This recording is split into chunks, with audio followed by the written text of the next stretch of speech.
Defining Duke, an Xbox podcast, is brought to you by, well, you. If you want to learn how to support the show, go to patreon.com/laststandmedia.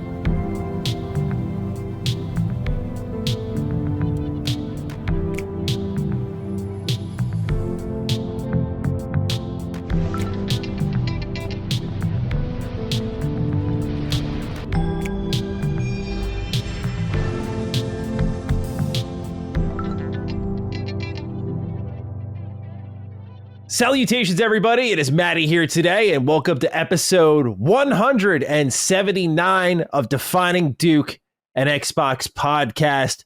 Today, I'm joined by a man who's posted up in Cali right now. He's on the show floor doing great work. Lord Cognio, with the badge around his neck doing the show, no less. How are you, sir?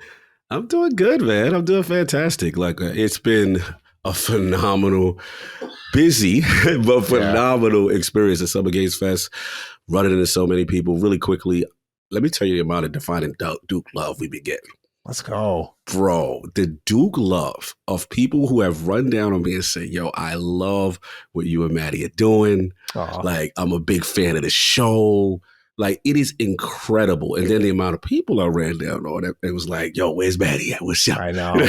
I got a whole story for everyone on Wednesday on just why I ended up missing this trip. It's biggest bummer. But I told him it was I have legit. good reasons, but people will see. Yeah, but now there was mad love for you, brother. And just for the show, just the run with the Dukes was outside. Yeah. And I felt it, man. So yeah, I'm busy. I'm a little tired. I'm just fresh off the joint, and I got more things to do after. But we got to make this happen. We got to talk about things. How you doing?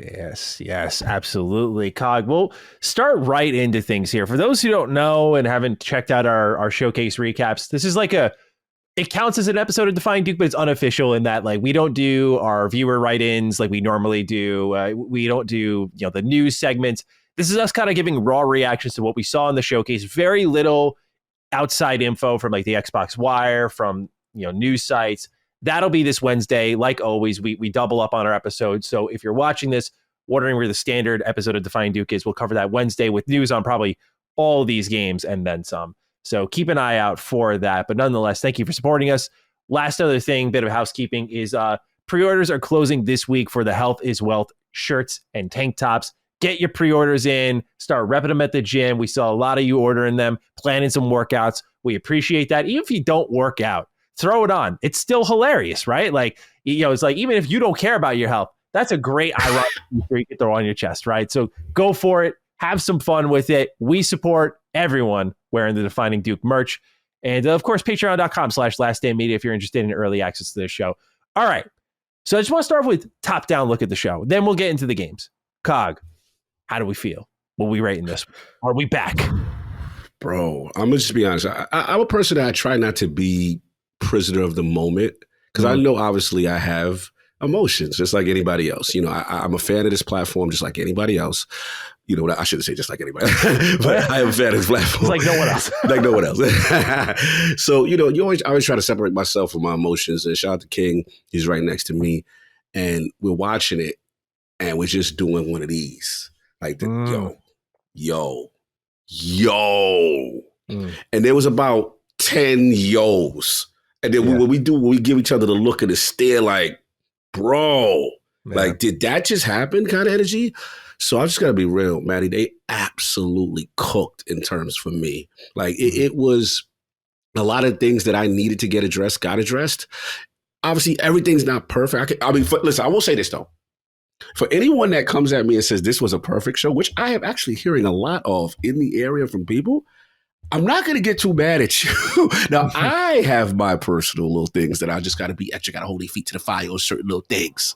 But as far as what I experienced, I sat in that theater and I was like, they absolutely cooked. So for me, I'm very satisfied and I'm very excited about what I saw. A lot of things I want to get into specifically, but I'm very curious about you, because coming into this, we've had, it's been a little bit divisive for you lately. I feel Xbox hasn't been on their best behavior with you. And I think I need to know how you're feeling, sir.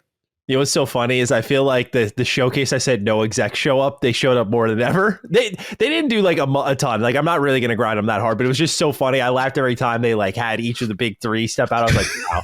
Like the one year I'm like, it's not gonna happen this year. They're gonna go into hide and they're like, no, we're here. We're here and we're right in your face. I was surprised Matt Booty stepped out, but yeah, man.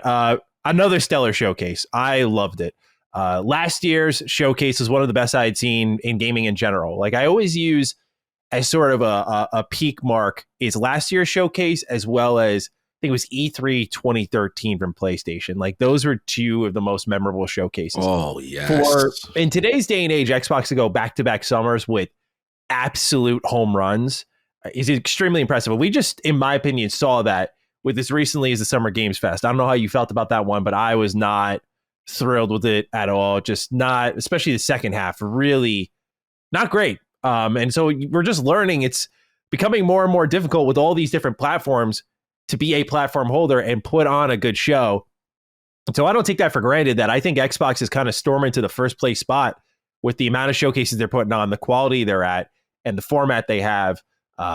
Beyond all that, though, the content that was here was fantastic. And like you, felt a lot of things that I was worried about were addressed.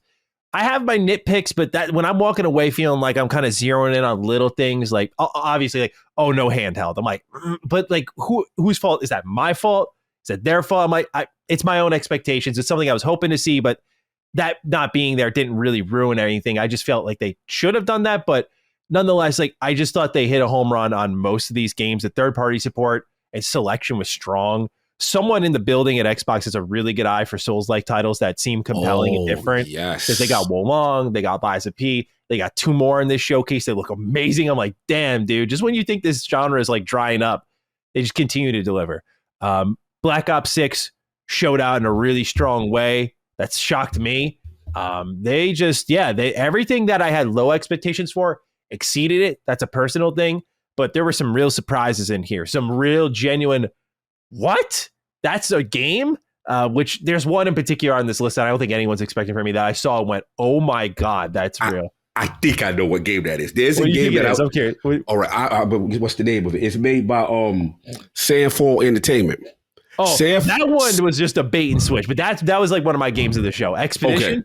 Okay. Yeah. That joint right there with the painter, we gonna get into that. Yeah. I was like, yo, what is that? Yeah. Okay, that's so I'm good. Here so we gonna break it down. All right, so we're together in this one. We both love the showcase, so let's celebrate this one. So technically, it opens up with Black Ops 6 and a Phil Spencer speech, but we'll get into Black Ops 6 at the end with the developer direct. So really, the show opener here is Doom: The Dark Age. It's coming out 2025.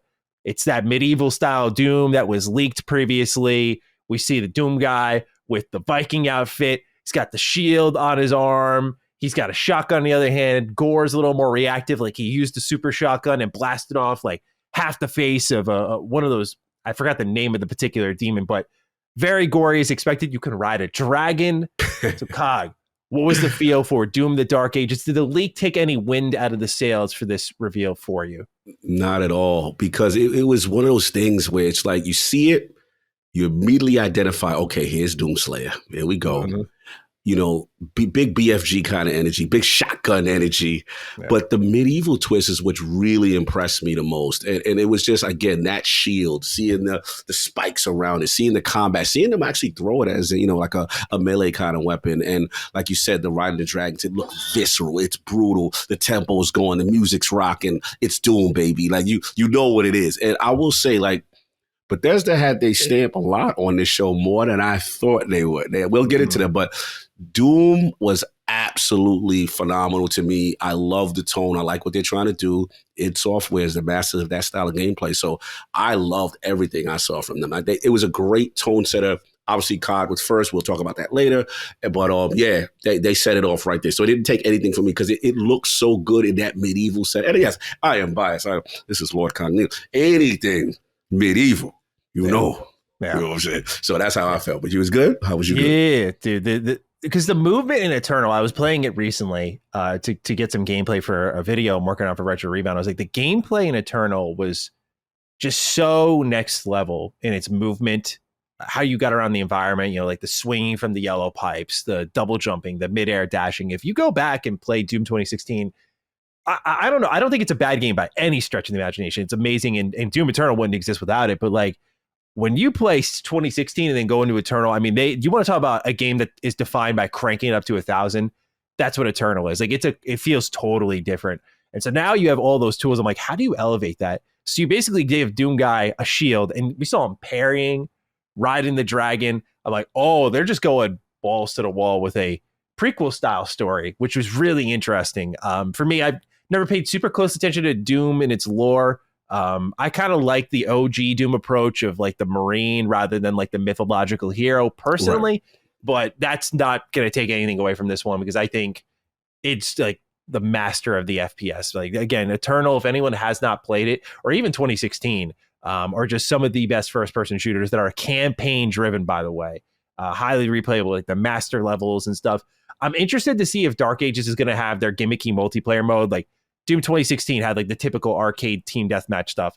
Doom Eternal had battle mode. I'm like, what are they going to do for Dark Ages? I imagine we'll get more at QuakeCon, but time will tell. Yeah, good point. Well, I definitely want to see where they go because that's also a component of that series. So will they go a little bit more hardcore with it is the question. But yeah, they're giving us a campaign and all that stuff first. We'll see how they roll out the rest. But fantastic start.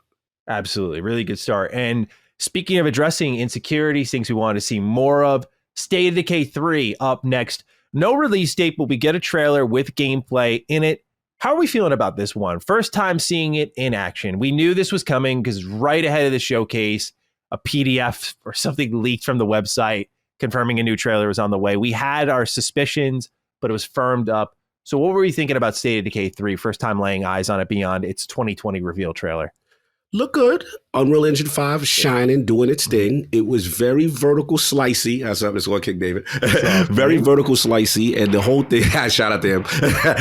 But the thing I think for me was like, I needed to know if they're going to show gameplay at all.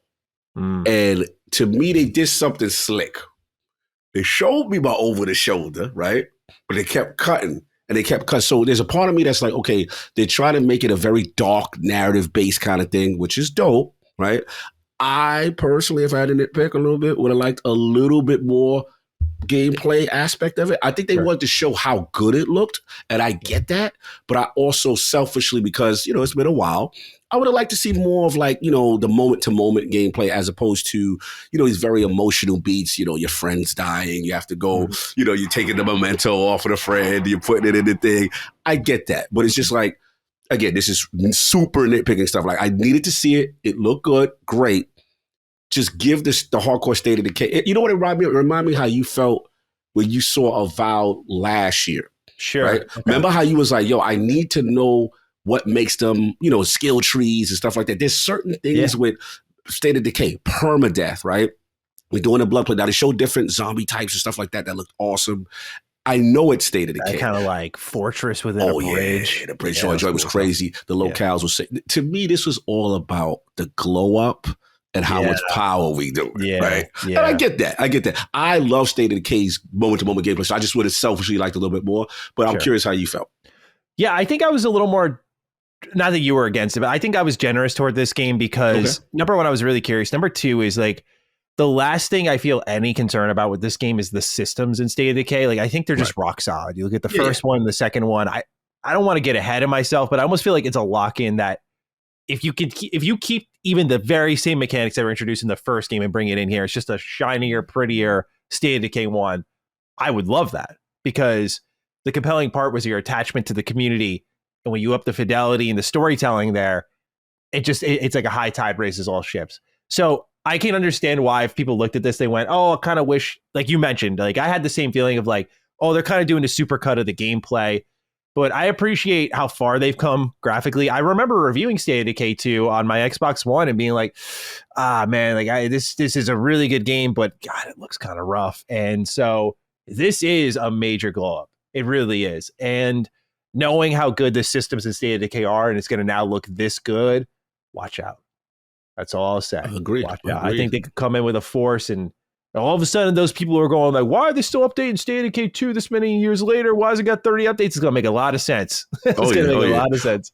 We do need a date from them now. We need eventually now, at least a year. Did we have a year? We didn't get a year. That's why I put in my notes. No date. And no date. That was a bit of a consistent theme in this show. If that was my like complaint with the show, it would be that. No, like even games I thought were, oh, that's a shoe-in. I was like, what? That didn't get a thing. So State of Decay, again, I think I'm being a little generous with this one, but it's like, look, I asked, like, give me an update on these games. Yes. I want to know what's going on with State of Decay. I want to know what's going on with Perfect Dark. I need to know what's going on with these games that have been mired in bad reports. And I think, without skipping too far ahead, both showed out really well. Perfect Dark definitely showed out, but yeah, we'll talk about that. State of Decay 3 looked good enough for me where I was like, okay, you don't want to, because the other thing I saw, this was more hindsight perspective, is when I finished the showcase, they got so much for 2025 in the first party. I'm like, do they even want to commit State of Decay 3 to that when they don't need to? It's like, maybe not. Yeah, right? You're right. It's insane right now. They have the plethora of stuff. We'll get into it for sure. Yeah.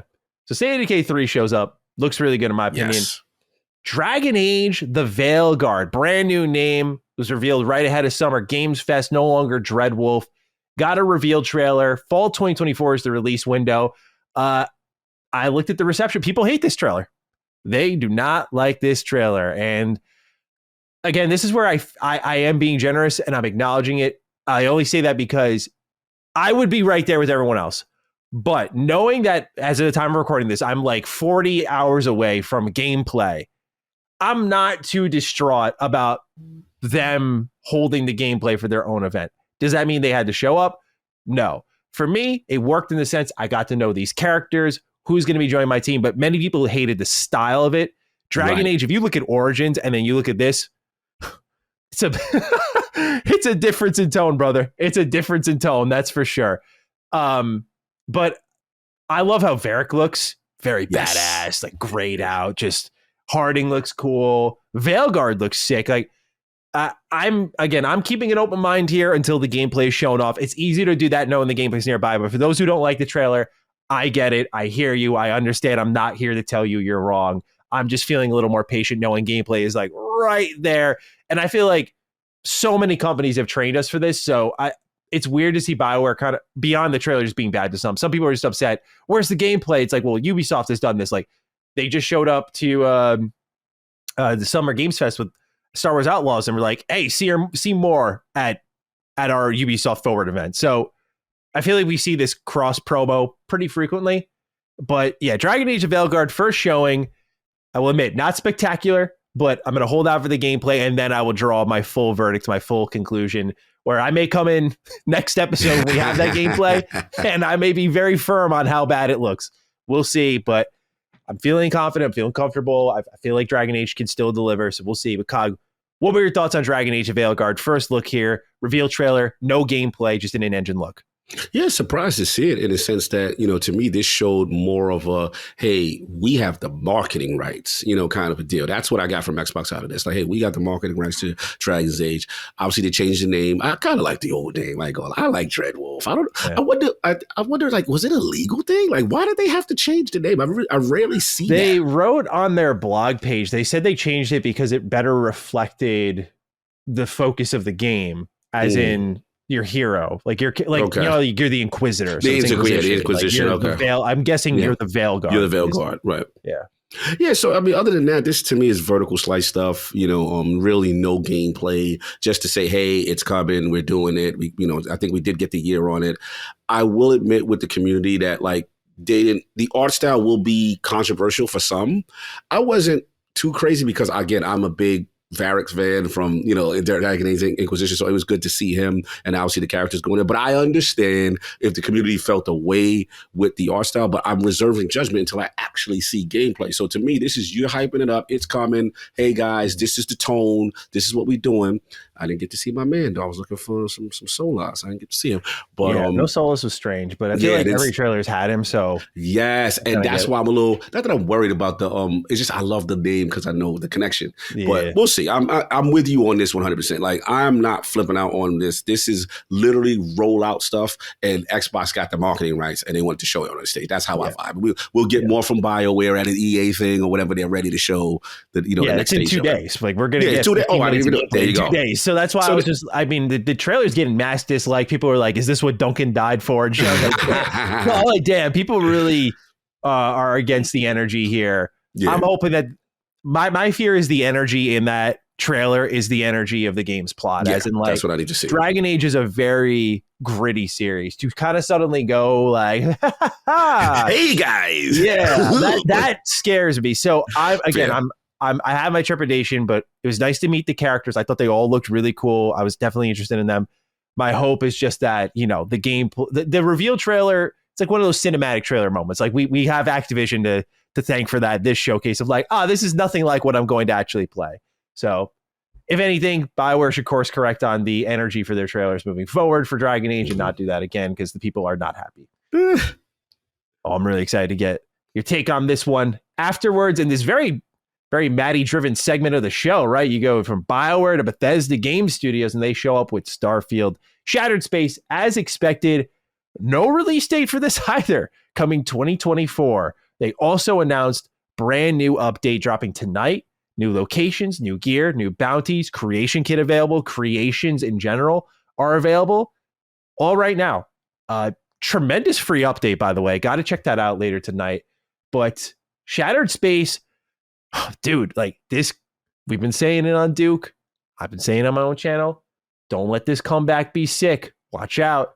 Because like that trailer, again, I defined it as this. The first trailers for Starfield were very like whimsical, like the music kind of beckoned you like, go see what's out there. Go explore. Oh, this trailer is like, this shit's fucked up. Like, like, you want to know what's beyond the stars? Get ready. It's not good. And it was like gritty and awful. Like these otherworldly, ethereal creatures attacking you. Just very, like, I don't know what I was expecting, but it wasn't this in a good way. I was like, damn, this is really like dark. Yeah. So I loved what I saw. I really did. So how are you feeling about Shattered Space and the new free update? Grown man tears part for Cog. Yeah, like I was humming it. I was the loudest in the theater where I was like, y'all know what this is. Y'all know what time it is. First of all, look absolutely phenomenal. Love the tone, but you know what set it off for me? Hearing Andreja's voice. Yeah. She talking that house Varun talk. Yes. The great serpent. What we do, yo, bro. I just romance the right character. That's all I'm saying. Right. If y'all romance Andreja, y'all did it right. Yeah. You know what I'm saying? Because I'm telling you right now, her backstory and where the possibilities are. But like you said, the tone, the darkness, ethereal creatures, the lighting, like even like the areas of space that they're showing, it almost reminds me of that concept image that we first saw at the last Starfield update thing. It was kind of like a lot of purples, a lot of Cosmo-y kind of thing. Yeah. Bro, I am so excited to dive back into this game. And then again, for people who have not, shout out to a couple of people who are waiting. When you jump in, you're going to get that 120 hertz. You're going to get that 60. You're going to get that VRR. You're going to be cooking. So the game already looks phenomenal. What really surprised me, they want a shadow drop. You want to shadow drop content, customization, things right now. So it's beautiful to see, man. I was really amped. I love, even the gunplay looked really good.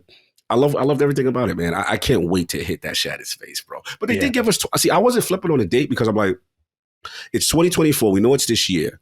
I think they're being strategic. Because of how the year is playing out, you kind of can't let it get overshadowed. And we know about other release dates, obviously Call of Duty stuff we'll talk about. So I think they're playing it close to vest just to make sure that things don't overlap. Because you got to give Starfield its proper time to at least cook a little bit when you got all these other bigger titles that are still scheduled to come this year. So that's my take on it. Yeah. And I figure one more thing. We're going to have a Gamescom coming.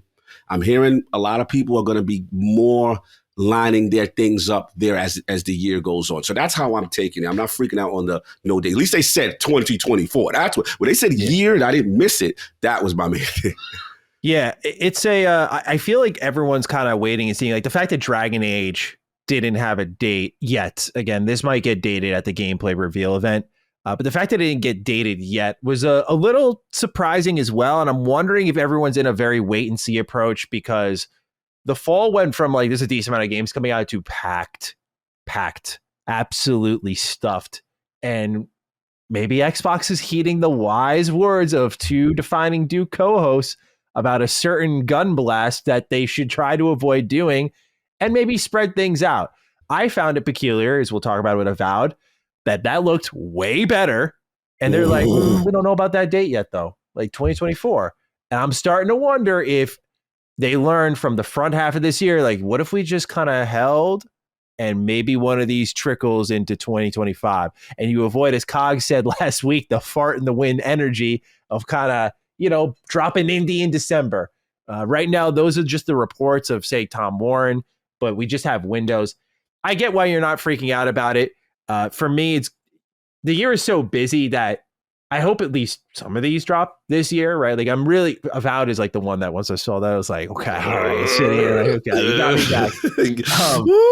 I feel like Starfield is probably, based on what Rand suggested, I think he was the one who was like saying, like, do you think they're going to avoid like other RPGs? Maybe Starfield really and Dragon Age are kind of in a holding pattern, waiting for one to go first. I imagine Dragon Age would go first. Age, but we'll see. But yeah, it's interesting to see also because we're waiting for what Nintendo's doing. Nintendo has a habit of going out of nowhere with a direct and being like, oh, we got like 4 games this holiday now. And if you're Xbox, maybe you want to kind of work around, like, we already have Call of Duty. We already have Microsoft Flight Simulator. We already have a couple other games coming out this fall.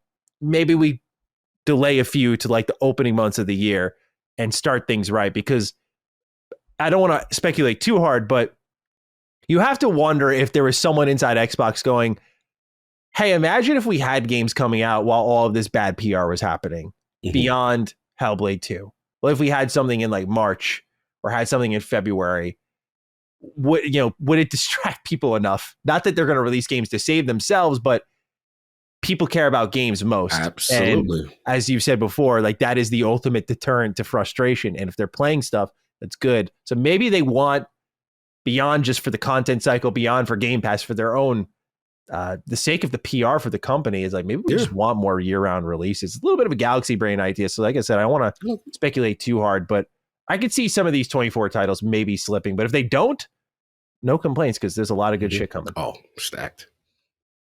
As predicted, the only Fallout presence at this show was 76. Skyline Valley dropping June 12th, so just a couple of days from now. And in early 2025, you could play as a ghoul. Really, really interesting reveal there. Cog, what are our thoughts on 76 and its latest update dropping very soon, as well as being able to play as a ghoul in 2025? I will admit, I actually like the tone and the marketing of it. Like, they had that, I don't know, it was like a call-a-thon thing with Fallout. Like, people calling in the classic vibe, obviously the map and stuff like that. Look, 76, Dukes of 76, I gave you my apologies. I was wrong. The game is cooking. They was quick to put those numbers up. I don't know if you saw about how many live concurrent players or whatever it is they was doing. So, look, it's expected. Would I have liked to a little JPEG or something else of something else they were working on? Would have been great. So they kept it reserved for now. But shout out to 76. They have a revitalization. I cannot take anything away from them. And tons of people are playing, and they're playing because of the series. So they're going to continue to support. I think you were the one that said, you had high hopes for this particular experience. Wasn't you that there was kind of like, hey, what you saw, felt good about? Yeah. It was definitely one I looked at and went, it was the first one since Wastelanders where I said, oh, this is actually something I don't want to know much about. And I'm very excited. And so I'm going to try to stay on Media Blackout, which I've never really done for 76 since that update, because like nothing else has really looked compelling. It's more curiosity, but this looks legitimately great.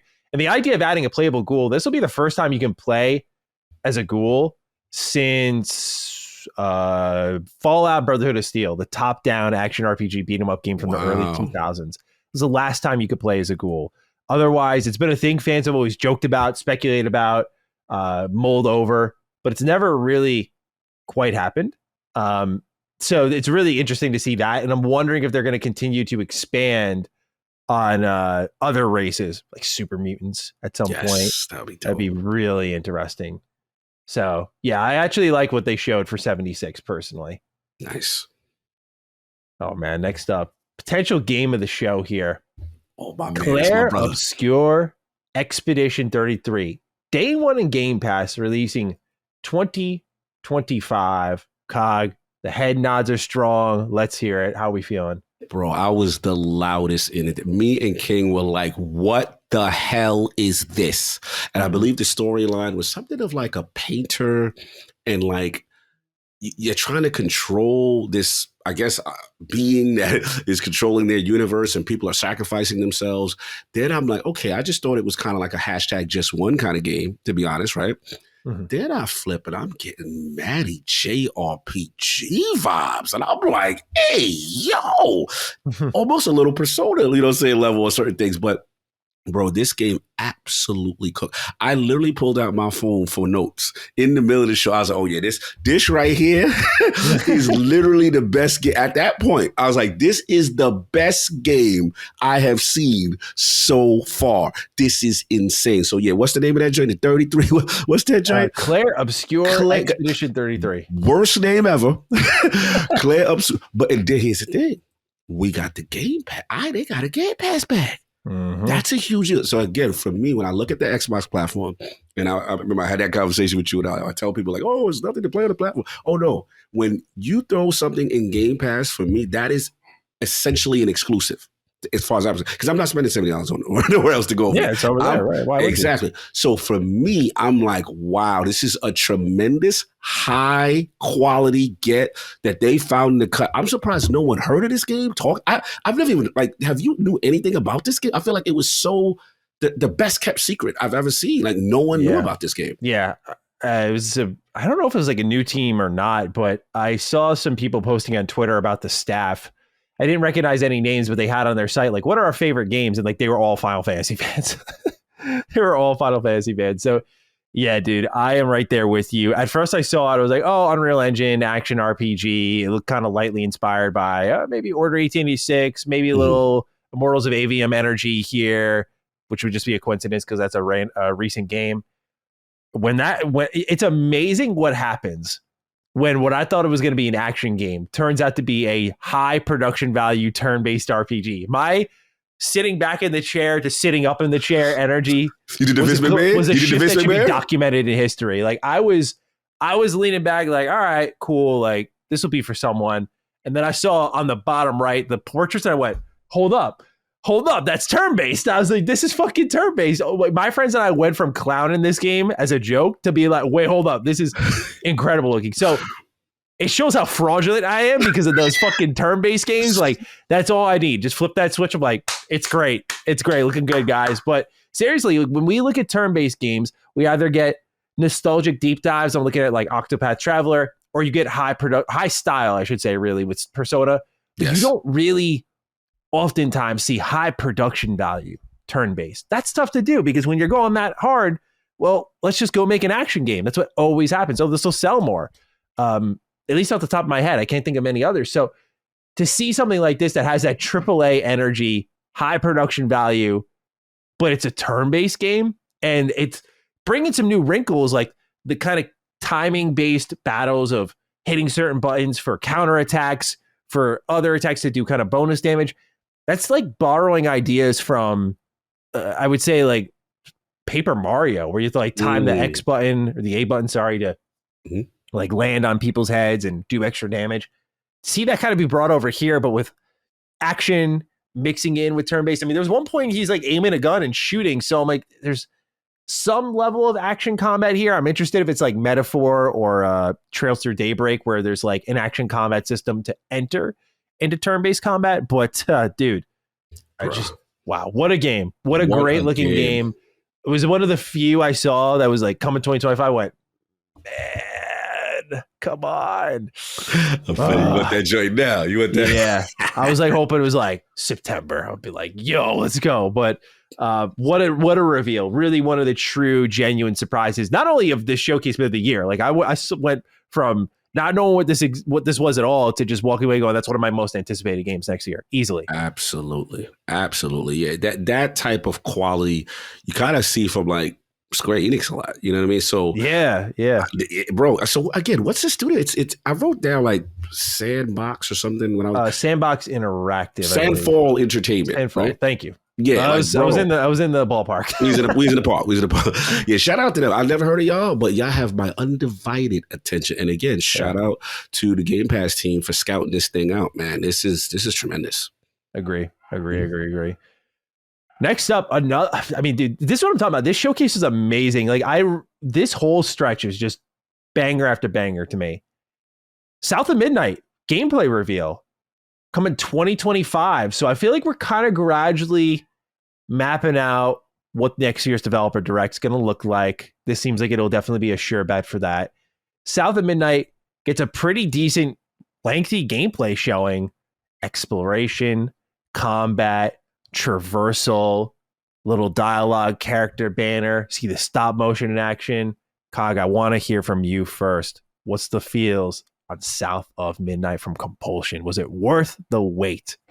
I'm coming around, y'all. I'm coming around. I've been a little hard on South of Midnight, and again, it's part of it is my fault because I set very high expectation on the style of game I wanted it when I first heard about it, and we debuted it on ILP. The community manager at the time had said it would be kind of third person over the shoulder. So I immediately put my mental space in high fidelity graphics kind of thing. So when it was showed last year, the stop motion threw me off. I'm gonna be honest with you, man. At first, I was like, I don't know about this.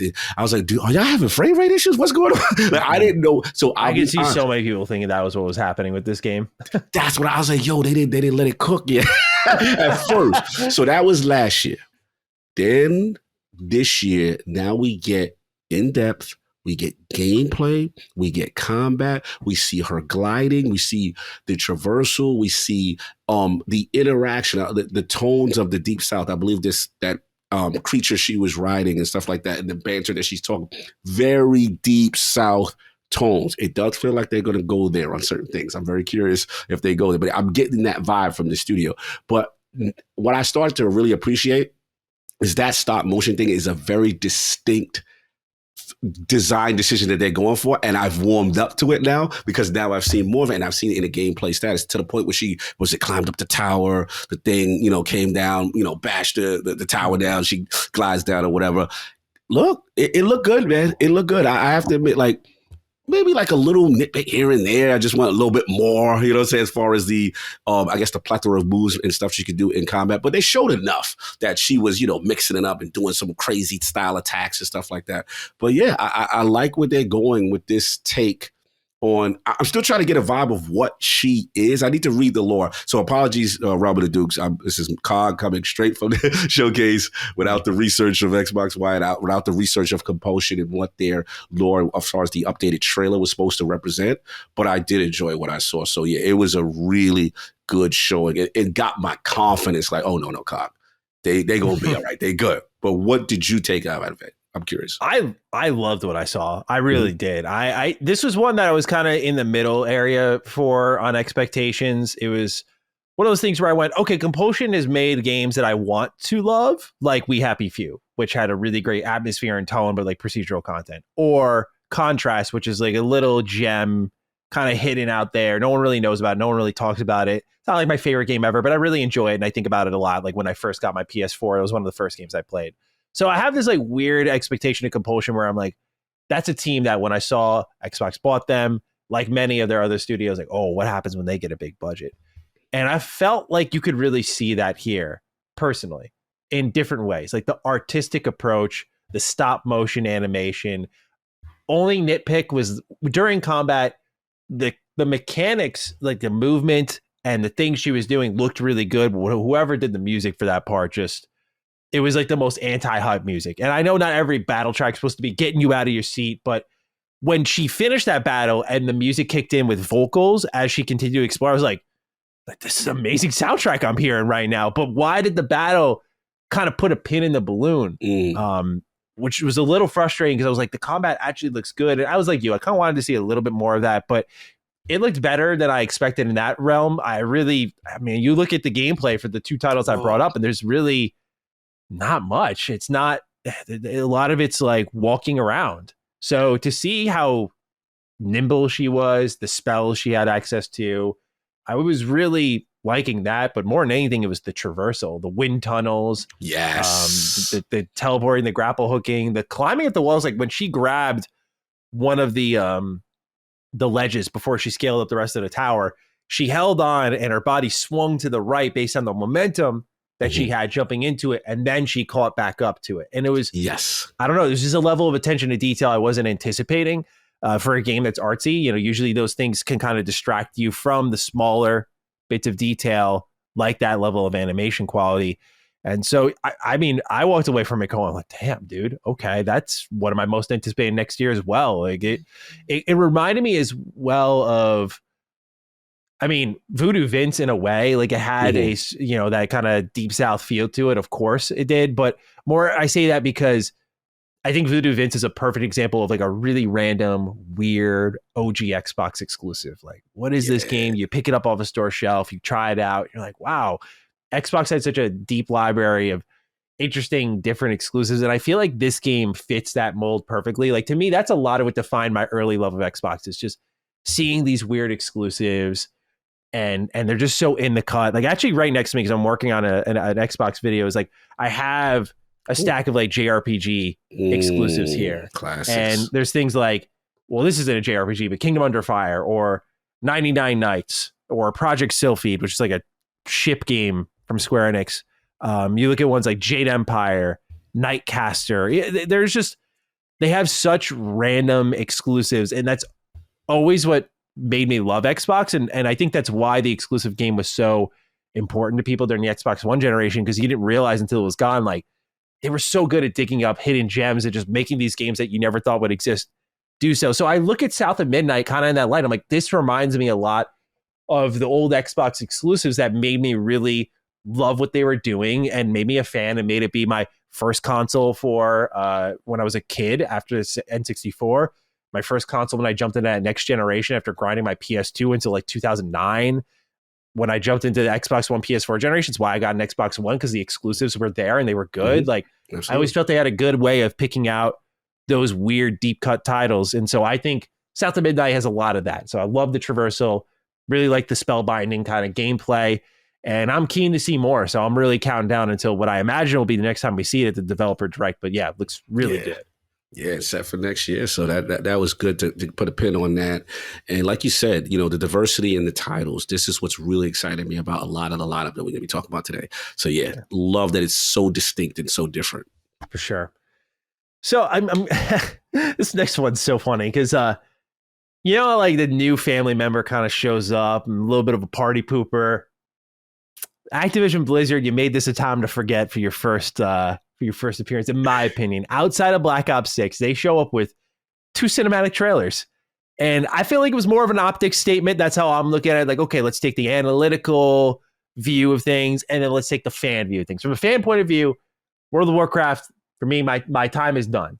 We saw a trailer for World of Warcraft, The War Within. It's coming out August 26th.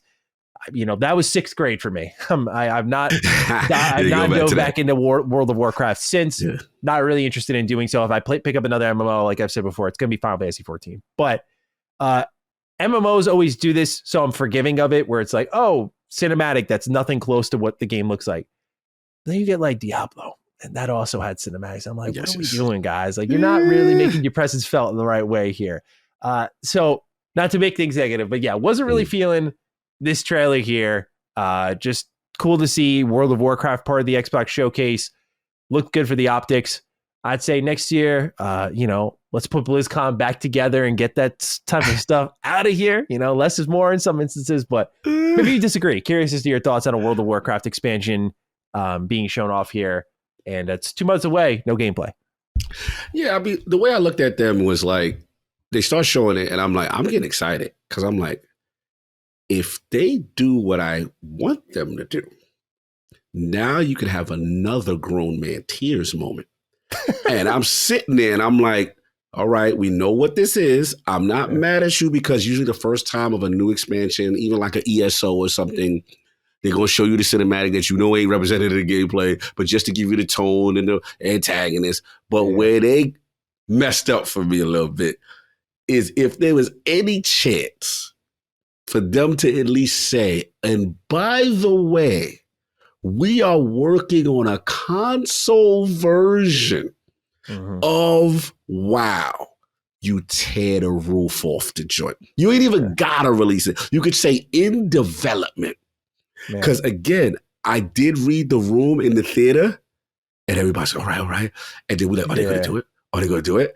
And then everybody saw PC, is like, I had the same. I was just like, let me look for that logo at the end. I was like, are they gonna do it? Is it time? Because you know it is going to happen, I feel, at some point.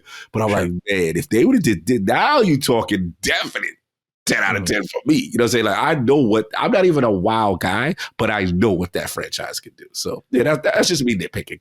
No, I don't think it's a nitpick, because that was the thing that would have like made it, I think, a lot more exciting for most people who aren't into WoW consistently. That's why I thought the announcement was like a little strange, but you're right. There's a respect announcement in that, right? And I say that because they did do the same thing for Bethesda, as you mentioned. They did say like, all right, bring 76 on stage, show off the pit. All right, bring Elder Scrolls Online on stage.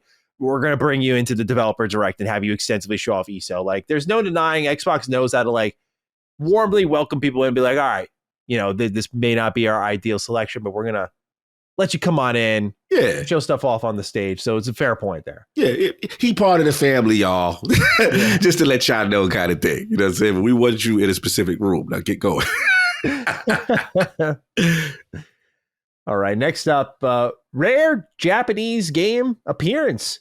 That was definitely, if you will, a miss for the show, I'll put in quotes, but I think last year they kind of over-delivered on that, so they're good to chill here. Metal Gear Solid 3. No release date, but the remake is looking good. We had like a crocodile helmet that he could use in the swamp. I thought this looked fantastic. I really want a date for it, but you know, it was a lot of opening area shots, a lot of the first like hour of the game shots. So what was our field cog for Metal Gear Solid 3 remake? Yeah, it's great to see the snake on that stage. Yeah, it looked good. It looked good. I felt like, you know, the chameleon stuff, the metamorphosis stuff, the combat QBC joint. I said, this is what we kind of expected. This is what we want. I really don't have too much to add because it was everything that I knew it would be. And I felt it was symbolic for Metal Gear to be on that stage as far as with Konami and stuff like that. So yeah, they were out there just showcasing, hey, we got the marketing rights, and it's going to be it's not going to miss the platform. That kind of energy is what I got from that. Yeah. It also was interesting because I know this is one reveal that one of the PlayStation showcases or state of plays that they did. And so for Xbox to kind of swing in, grab it, bring it to their stage, you got to wonder what's happening with marketing there. That is a good point. I forgot about that. Yeah, good call. Yeah. No release date, though, which was, again, a little surprising. I thought if they were going to show it off again, kind of gave me that Hellblade energy last year. Like, this is the Hellblade moment where it was like, here's a cutscene. It's like, okay, cool.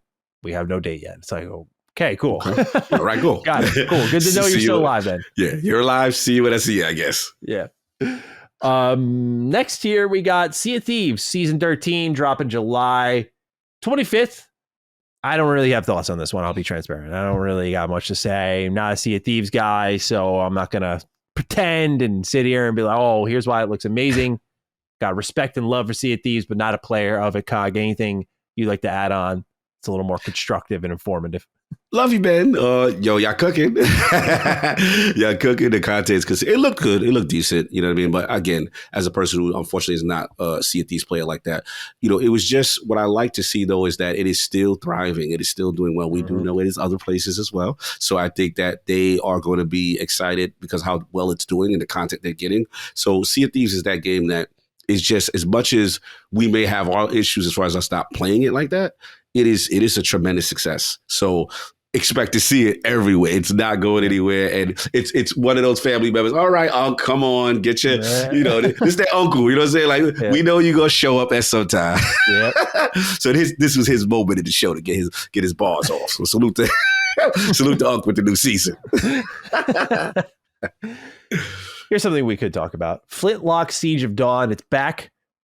It was shown off 2022, I believe, is when it was first revealed, and it got delayed out of 2023, and we knew it was going to be gone for a while as they continue to work on it. We learned now it's coming out July 18th. We already knew it was day one Game Pass, but it's very close by now. Just a little bit over a month to wait here. for Flintlock Siege of Dawn. And they confirmed in the trailer, which I didn't know when I first saw it, Souls-like. Yes. Very acrobatic, very much movement focused. I was surprised by this. So what do you make of Flintlock Siege of Dawn? Did it spark your fire, or did you feel a little deflated after you saw your least favorite term, knowing it was Souls-like now? You know, it's funny. I don't even get mad at the Souls-likes anymore, because obviously with the the Keegleys before that, there was a joint that I think PlayStation had that I'm like, man, that looks phenomenal. You know what I'm saying? So Flintlock, to me, I saw the improvements. I saw that I felt the combat looked a little bit more refined. I actually liked the traversal, where I believe she was teleporting into these almost like these circles with the animal and going forward and teleporting forward. So that showed to be a big part of the combat. I thought it looked good. Look, obviously I'm not the Souls guy, but I'm like, man, that does look better than I last saw it. Yeah. So again, tremendous Game Pass get. I like the synergy between it. Seems Xbox is very animal focused right now, like a companion or something like that. So yeah, I thought it looked good. I thought they really showed out. And look, Souls community love those type of games. So I'm very curious to see how their reception is, the hardcore Souls guy. But I thought it looked good. Yeah, I agree completely. I thought it looked, again, the acrobatic nature of it, because I guess what happens is these Souls-like games, there's so many of them, you got to find your wrinkle and what makes you different, right? And so I think Liza P was like this hybrid of like the Souls-like, but also, a little bit of Sekiro, a little bit of Bloodborne. Like it had a little bit of everything in there. And so it felt like this kind of, again, perfect hybrid. Whereas Wo Long was like, what if we did Sekiro, but it was an RPG, and so on and so forth. And so for Flintlock, it's like, okay, what are you doing? It's like, oh, well, you can like use powers and you can flip around, maybe a little bit beginner friendly. But this goes back to what I was saying earlier. It's this game and then one other where just someone in the Xbox building has an eye for the Souls likes, and they're like, oh, let's get that. This is going to be good. And so I feel pretty confident about this one, just because like at this point, I defined it in my video. It's like a trust process. It's like, oh, Xbox picked out a Souls-like that they're putting on day one Game Pass. Okay, got it, cool. Because they've never missed. They've never look at it. Like, right, look at the track record. Wo Long, Liza P, one of my favorite games last year. Like, dude, they're not missing. So it's like, all right, Flintlock's a Souls-like, cool. I'll be there. And then this other game we'll talk about looks like a Souls-like. It's like, absolutely. That other one looks sick. So we'll talk about that. But yeah, Flintlock looks really good. Loved how fluid the combat seemed. I agree. It looks like it's been cleaned up a lot. The delay has served it very well. Next, we got a pretty big announcement for Age fans. Age of Mythology Retold. September 4th release date. So this is one with a date. This had been leaked a few times, if I remember correctly. But the Age of Empire series, very popular. It's one of those series. And we joke around with the fans a lot. Like, we're waiting for the real games right now. With the Forza, Age of fans go in the same categories to Forza Bros. It's like, we know there's like a whole army of you, but we're going to pretend that that's not the case. But Age of Mythology Retold, it's a big deal. And so, Cog, what do you make of this announcement of a more mythological focused Age of Empires game? It looked good. I like when they go for that kind of energy.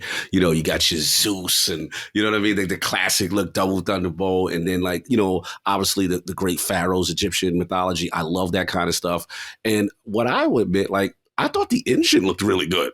I like the gods kind of storming the battlefield and obviously doing now obviously I'm Lord Turn, the Duke of Turn Base, so I'm not really the RTS guy, but I could see the attention to quality and detail in that RTS, and I was very impressed with the actual interactions between those characters. I mean, the characters and the units and stuff on screen.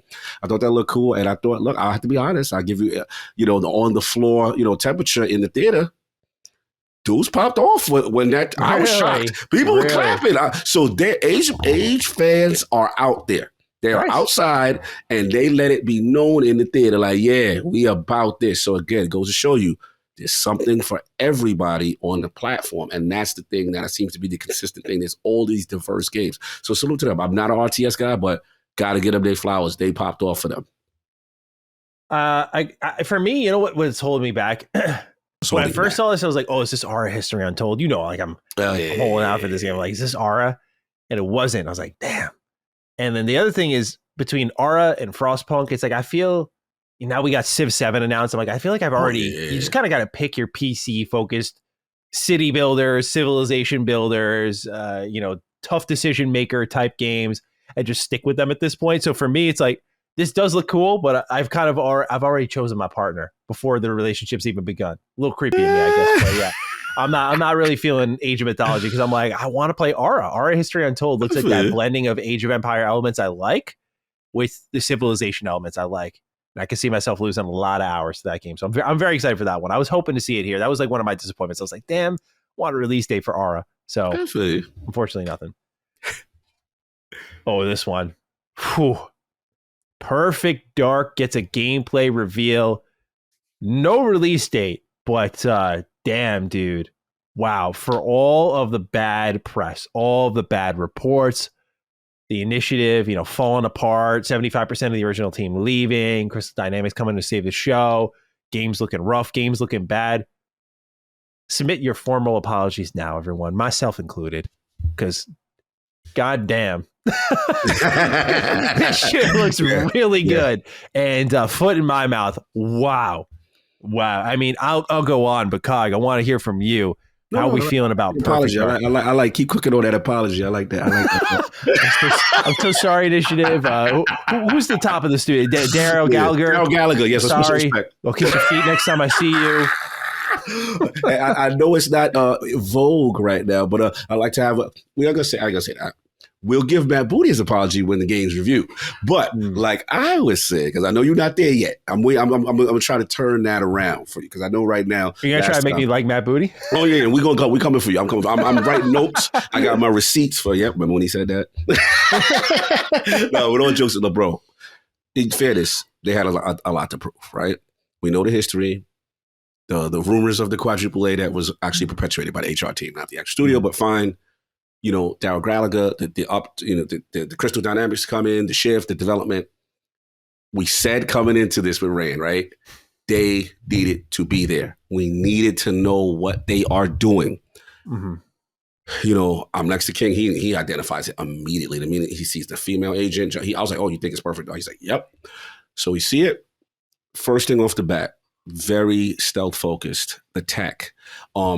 It looked absolutely phenomenal. I was seeing her scale walls. When she scaled the wall, did the traversal, almost some Titanfall type energy. You know what I mean? Then covert, using voices and AI to do deep fakes to the characters in the espionage, right?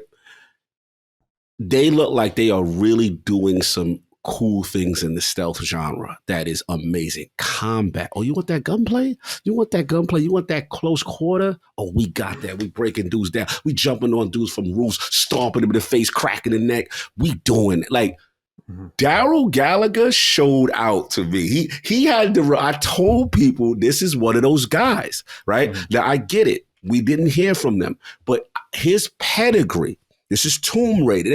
This guy is a legend in the space. So if he want to bring in his Crystal D team with their Crystal D shirts to do it how he want to do it, now we get to see why. Now they just got to land the plane, but to see it for the first time, see King, well, he did that on purpose. Yes, he did that on purpose. He did that on purpose. You know what he's doing. You know what he's doing. He did that on purpose. So the whole thing, to see them pop off the way they did was absolutely amazing. I am so happy to see what they do. Now, I don't think we did get a release date, but no release date. No release year. No year, no date. Yeah, nothing.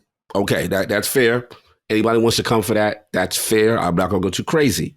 But you can't tell me you walked away from that not impressed. Not like, yo, that looked like a quality game. So, Maddie, I'd like to hear you continue. Oh, yeah, please. Yes, please. Allow me, Cog. Yes, I got this, man. I've always been a believer in this. Let's go. No, I had my doubts. Obviously, the final verdict is when it's in our hands. But what I saw, bro, I mean, the Mirror's Edge style parkour. Look at King David repping that Xbox jacket. I love it. Yeah, bro, the parkour, phenomenal, right? Just like that was a great element I never anticipated. Great movement. Climbing up walls, because now you just opened up the exploration to me, right? My Dishonored sensibilities immediately start kicking in.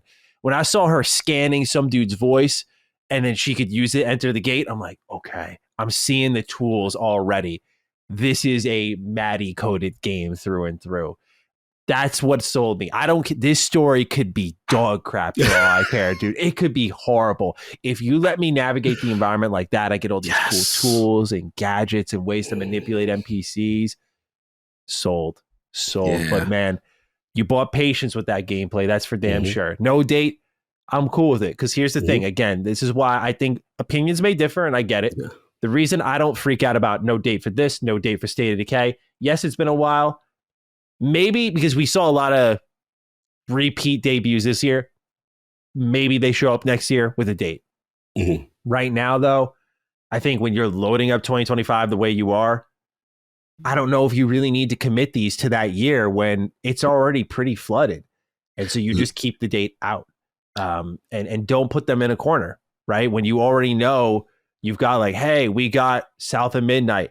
Fable, as we'll talk about in a little bit, you got that for 2025. Like, okay, that's a lot. Doom 2025.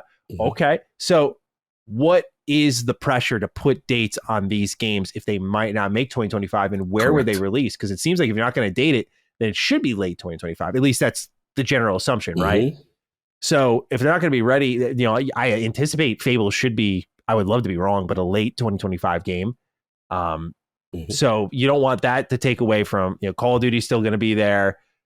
So there's a lot they got to juggle here. And that's why I'm wondering with the lack of dates, if they're going to start moving some pieces around to fill out dead parts of the year. I mean, we just learned, what was it? Nintendo was sitting on something done for like a year or two until the time was right to release it. I forgot exactly what it was. And that's no like brand new information, but Xbox can get to this cadence where they can start to backload games. Oh, it's a dry time? Drop that. Oh, okay. Like we can move this around and get this game some more time. Let's do that. I think dates will get moved up and back. If they learn how to really manage portfolio across all these teams, I think it'll be very good for the games because, again, so it'll create breathing room constantly. That'll be really good. So to me, I'm not overreacting about the date, especially when your games look this good. It's like, okay, if we're this far away and you have yet to go through your polish passes, you know, opening up the floodgates on mechanics, this is what it's looking like.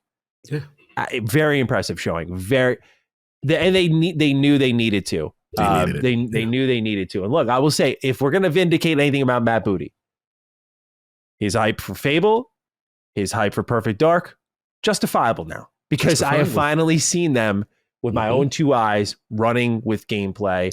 And so, yeah, that I will say Perfect Dark looked really good.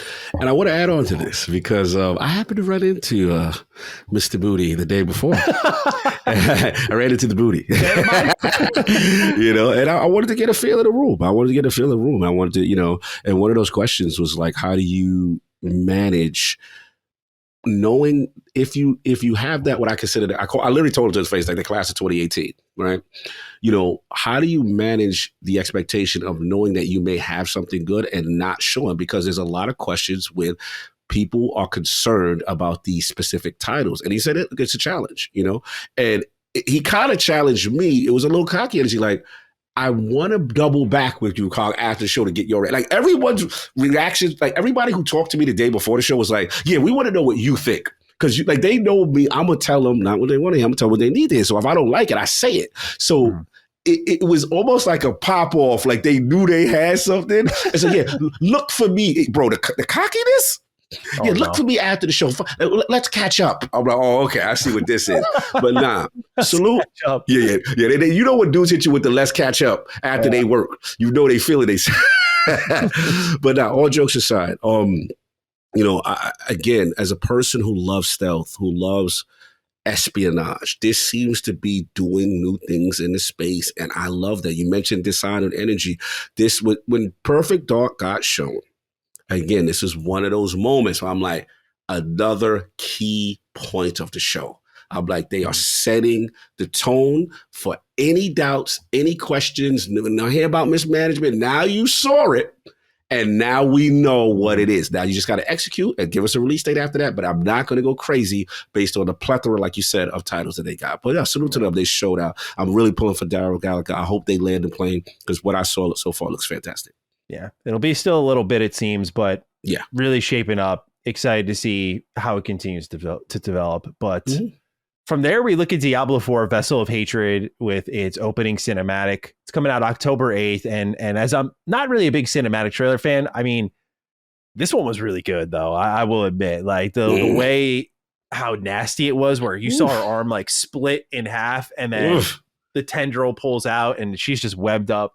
It's really, really messed up. I don't know if I'll go back to Diablo 4. I mean, this would have been a great time while I'm sitting there watching it to learn about this expansion coming out in 4 months.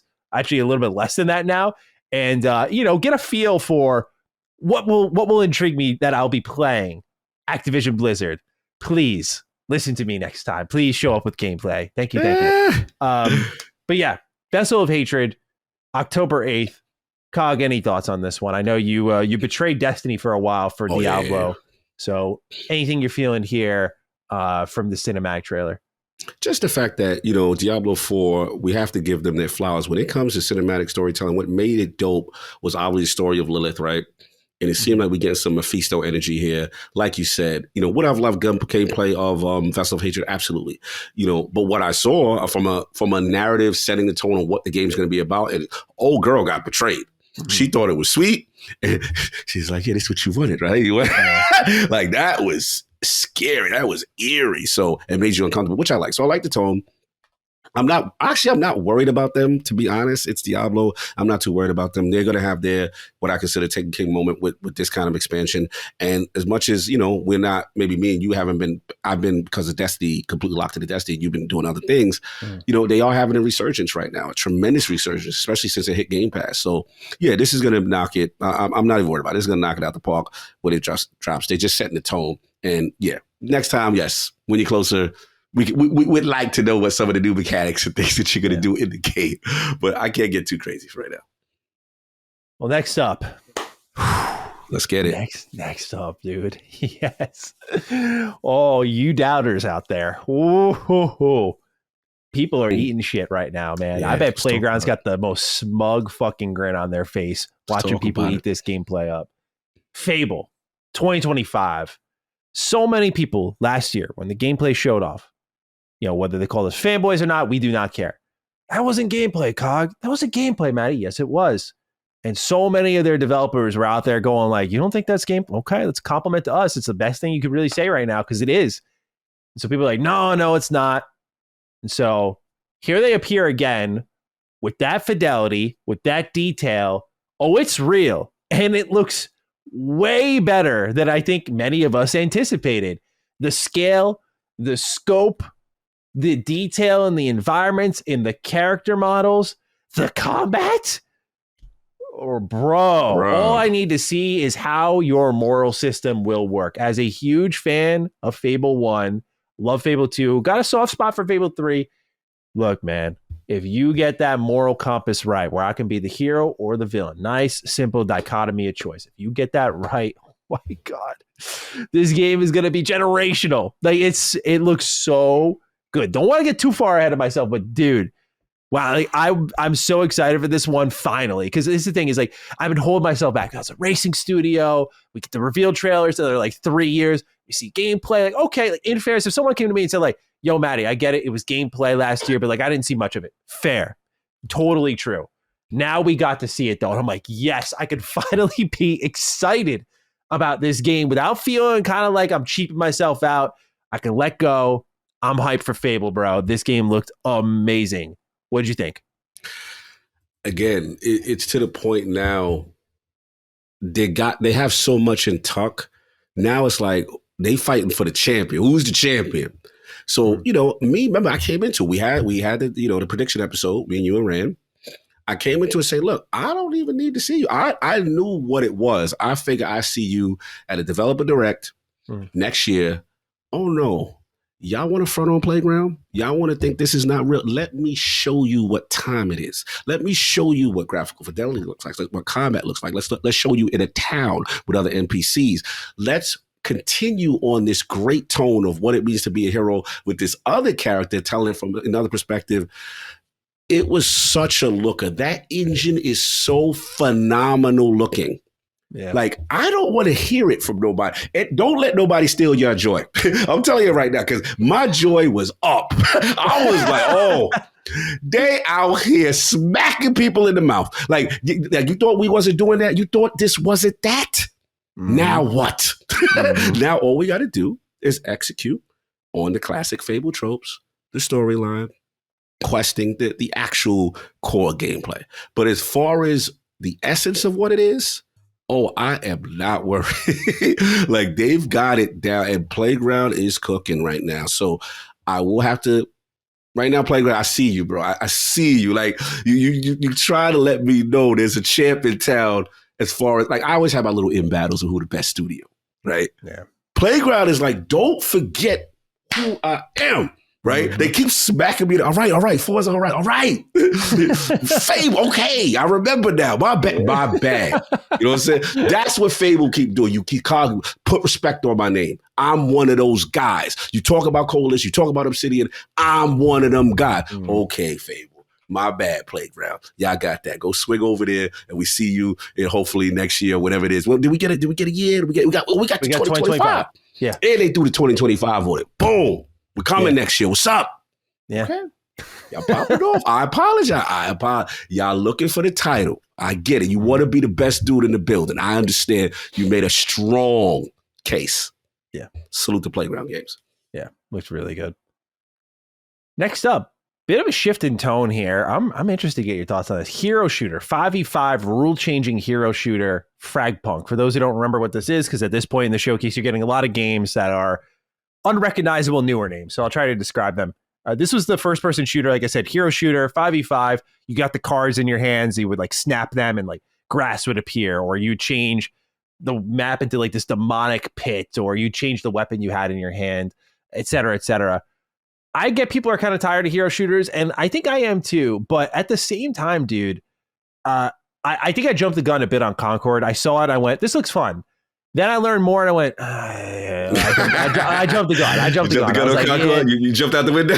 Yeah, I was like, I think I jumped out the window and landed on a couple of Legos.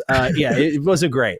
FragPunk, though, I don't want to get too far ahead of myself with that in my head, but I love the idea. I love the idea of like, okay, people with abilities, but then you got this thing that changes the map dynamically. I'm like, that could make for some really fun moments. We'll see, but I like the idea. I'm behind it.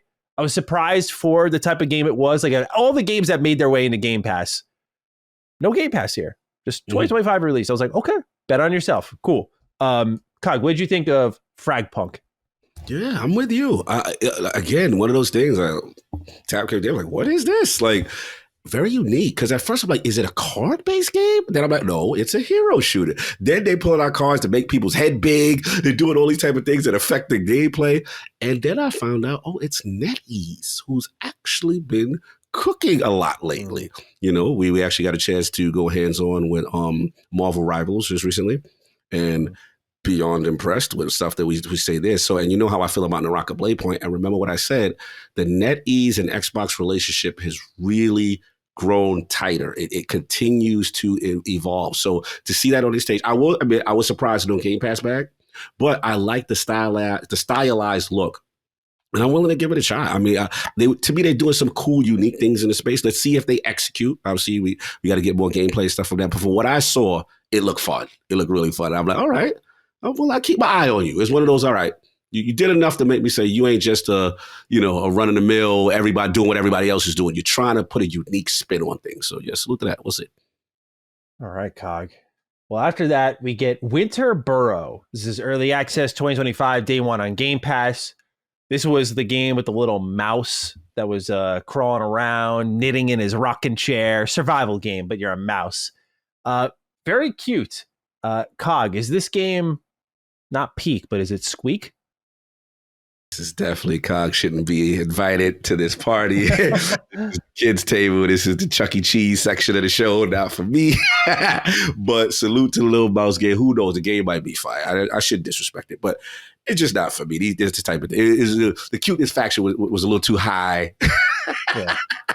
No, but I think it was like a survival game, right? Correct me if I'm wrong. Like, it was a survival game. Yep, and it was like you like collect materials and like go back and like, I just couldn't get over the fact that this little mouse was like knitting in his chair. I'm like, this is so cute. I love it. Look, cuteness factor or fleek. Salute. Let's see what y'all do. But this is cog, old man energy at the playground. I can't be over there just yet. You can't be caught moving with this game. I get it. Yeah, I can't be capping for this one. I respect it. All right, well, let's see if you can move with Mixtape. Oh man, this is really your speed. Coming 2025, day one on Game Pass. Walking sim at times, side scroller at times, skateboarder at times. Lots of Life is Strange energy here, which we'll get into later.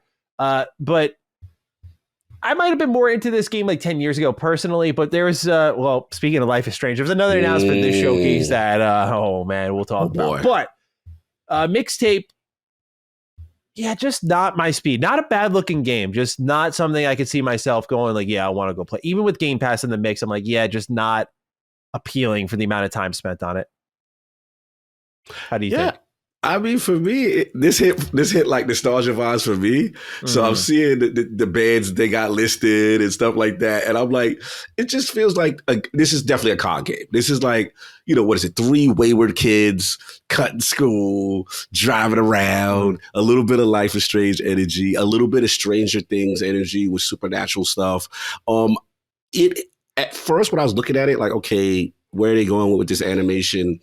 But the more I looked at it, I was just like, it's kind of giving me a little, like I said, 3 high school friends, a little Edith Finch energy. Remember Edith Finch? I'm getting that. Oh, yeah. And bro, they on their music joint. They got their little Smashing Pumpkins. What is it? Iggy Pop, and all. It's an era game. That's what I consider. Like they're going for a specific. And if you're not a fan of that era, I can see Maddie turning his nose like this. For me, I'm good. But for some of the old heads like us, they're like, oh. They taking it back for us. This is when music was pure. I like the old heads. Every old head think their era is the best era. So if this is your era, you are all about this. So I ain't gonna front. Certain little jams, I was like, yeah, I remember that joint. That was fire back in '92. I hope you enjoy Mixtape, sir. Shout out to Mixtape. And I like the name. Like, I'm a Mixtape dude. So like, No, the name, they coming for me. This is an old head energy. Salute. Microsoft Flight Simulator 2024 was shown off next, got a release date of November 19th this year. Looks pretty good. This is one of those showings where not a lot of new takeaways. Like, it was already what I had already known about it. Like, there was nothing I saw and went, oh, that's new. It was just like, oh yeah, you can be like a rescue pilot. You can do commercial flights. You can do aerial advertising. Yeah. I was joking with my buddies. I'm like, has someone ever like woke up, like go through their day, fire up the Series S, fire up the little man. They're like, I want to do some aerial advertising in Microsoft Flight Simulator today. But I say that as a joke, but then I think to myself, I'm like, well, what sim games do I like? I'm like, I like Cooking Simulator. Love Thief Simulator. Yeah. Love Thief Sim. So I'm like, these sim games scratch an itch. And so I don't want to overpromise because busy time of the year for sure. But I didn't try the last Microsoft Flight Simulator like I wanted to because I was like, just to keep it blunt, like I don't give a shit. Like, I don't wanna, you didn't try to fly to Tokyo? You didn't like I'm just not. I'll when I fly to Tokyo, I'll do it in real life. You know what I mean? So Flight Simulator 24 looks really cool because of the roles that you can play. So I'm kind of about it. But how are you feeling about this one? I know you have fired up, little man. You have indulged in a little flight sim. So how are you feeling about this newest entry in the series? I like what they're doing. I think that the key for them is they had to figure out a way to gamify it a little bit more to get more of the casual audience because people are playing this, getting their damn flight license for real. Again, it's one of those games that not only it's a technical marvel from a graphical standpoint, it's them flexing Azure cloud and weather data in conjunction with all this. But what I like is the very specific things you could do, rescue mission, ambulance. They're doing. Then you got the helicopters. They're trying to find a niche for everybody. If you don't like traditional, hey, let's go fly over City Field, you know what I'm saying? That kind of energy. Like if you're not that guy that just want to just randomly play in that fashion, they seem to be gamifying it enough. So I like what I saw, and it's one of those games. I will say I love Asobo's music. Like it's a very calming. It's something about it. It really puts you in a nice place. I don't know. So I'm definitely going to mess with it for sure. I messed with the last one. I did like it. But the gamify stuff, I want to see how hard they go with it. But I did like what I saw. Awesome. We got a brief glimpse here at Elder Scrolls Online. They said all DLC is available for free for a limited time, plus Gold Road is dropping June 18th, which we already knew about. So just a little friendly reminder, ESO exists. My prediction ended up being wrong. I thought this was the year that ZeniMax Online Studios would show up with the new IP, but they did not. So I was a little surprised by that one. I'm not going to lie. But yeah, more ESO love. Never a bad thing for me. Great game. But yeah, if you want to try it out, don't hesitate. Like, it is a really, really great MMO with, I mean, you want to talk about in this day and age where studios are so inconsistent with timelines, milestones, all that shit. I get how tough it can be to hit those, but somehow ZeniMax Online Studios just never misses. Like, they're always there every June, new big update.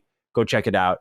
So yeah, if all the DLC is available for free and you haven't played it before and you kind of got that Elder Scrolls itch, especially since, you know, no Oblivion remake or remaster is there. Maybe you want to get a little Elder Scrolls in your DNA. There are worse choices you can make. I think Elder Scrolls Online is a really good game, and it emulates the Elder Scrolls experience better, and I'd say 76 emulates the Fallout experience, in my opinion. I think online for Elder Scrolls fits better than online does for Fallout. But nonetheless, great game, cool looking DLC. Will you be checking this out? How do you think about what you saw with ESO? ESO is just, it's so good. I have tried ESO and it's so good. But again, as a Destiny guy, you can't be married to all these looters, looters and MMOs. You gotta settle down. But what I like about what they're doing is they always drop new content. It always looks compelling. And then I like the free. This is what Destiny needs to learn from them. Like, they're like, yo, you want to get in this? You haven't played? All the DLC is free right now. Jump in, get caught up, play our world, and then get ready for the new joint. So yeah, Gold Road looked good. I like the tone of the trailer. I believe they had what's that race with that look like the lizard? I forgot what it was. Well, it was the Argonians. Argonians, yeah, they had the Argonian flow going on. He's getting his bar fight on, punching dudes in the mouth. I was laughing, and then obviously the magic and the team based squad. It's a vibe. Like, ESO is a great game. So if you're interested, yes, give it a shot. It is that good. It's just I just got too many damn looters and MMOs to try it, but they are cooking. What we do have time for is a little bit of walking sim, time-bending stories, like Life is Strange. So what we got here, pardon me, is the reveal, the surprise, the stunning reveal of Life is Strange Double Exposure. Coming out this year, October 29th. And it features the main protagonist from the first Life is Strange game, Max Caufield. This excited me so much. I didn't know it was something I wanted. Here's the thing, man. No disrespect to the other Life is Strange games. I don't think they're bad. Haven't played a ton of them, but there's not that appeal because Life is Strange 1 was such a new idea. We were at a time where Telltale style games were all the rave. And here comes this one where it's like, oh, you could rewind time, make a different choice, see how things play out. It was more of a game than just walking and talking. And it was like what I believed in moving forward with that walking sim genre. And the other games in that from Life is Strange just never compelled me, never called my name as strongly as like Max and her story did. So to bring back adult Max in what seems like a similar plot setup of like best friend dies, I got to use my powers, and she hasn't used them in years and she's got to reuse them. Dude, all on board for this one. All on board. What a genuine, joyful surprise, in my opinion. Like, that is one of those announcements where I was like, I can't believe this is real. One of my best friends, one of his favorite games ever is Life is Strange. And he always makes a joke like, hit me up when Max is back, which we're all like, it's not going to fucking happen, dude. Like, they've moved way beyond that. So the fact that they're bringing her back is just fantastic. Showing some new powers off, dude. I'm stoked. How are we feeling about Life is Strange Double Exposure, Cog? I can't even add. You took every word out of my mouth. You expounded perfectly on everything I wanted to say. Because no, you cooking, bro. Like, that's how I feel about Life is Strange. It was one of those games in the era of Telltale where they did something different. And then the thing about it is just that you got the time powers. But what I loved about Life is Strange, it had this very unique music, unique feel. But the game challenged you. It challenged you in a way that you better, when you pick up notes and you get backstory, you better remember. You better pay attention, because there are going to be moments of choice where it has serious effect. And so you said it best. The story of Max Caufield is the one that connected everybody to this universe. And then we know about the timelines. We're trying to save a friend, and now they're bringing it back, going back to the original program. Like, this is what we wanted. No disrespect to the other Life is Strange game. I'm not saying they're not good, but they just did not resonate with me with like Max Caufield's story. It was such an emotional, well done story. It got dark. It was really good, man. They had serious tones in this game. Serious suicide. One joint, I was like, damn, like I messed up that bad. Like someone did something to themselves. It was crazy. Chapter 2, I feel like is what Chapter 2, I challenge anyone. Play Chapter 2. And I remember putting Addict onto that game. He was like, yo, I messed up. That game goes places. The ending of, I don't know if it was ending at Chapter 2 or 3. I'll just, I don't even want to risk spoil it. But there's just I remember because I streamed this whole game. I don't stream anymore, but when I did stream, when it was an episodic release, I remember there was a moment where the episode ended. It was a jaw on the floor, like, what happened to her, bro? Oh my God. I know which one you're talking about. So good. That's so good. I remember that experience so well. So just the idea of more of that. I hope they deliver. So when I first saw her, I remember saying, I was like, that looks like Max. It's Max. Yeah. And then they said in the trailer, the next journey in Max Caufield's story, I was like, oh, they're doing it. Shout out to Square. Obviously, I thought I was wrong about prediction. I thought there would be more of a presence from them. I was definitely wrong about other things. No Xbox 360 era JRPGs here, unfortunately. We didn't get that. But, we'll give them a pass for now. Hopefully we get that stuff later. But I like this. I like this. Hey, bro, look, Tokyo Game Show is your spot, right? Good point. Right? Don't worry. There's still hope yet. Still hope. Indiana Jones was up next. Again, no release date, just confirmed for 2024. But this looks spectacular, dude. Looks absolutely wonderful. What were you thinking about what you saw with Indy? Again, here come machine games now. All right, you like Playground? You like Initiative? Remember who I am. Remember Todd is funding this now. I got Big Todd. It's like he would a bully now. So, bro, you can't tell me that Troy Baker ain't out here cooking. This sound like straight up indie. Yeah, he amazing job. Amazing job. You know what I liked?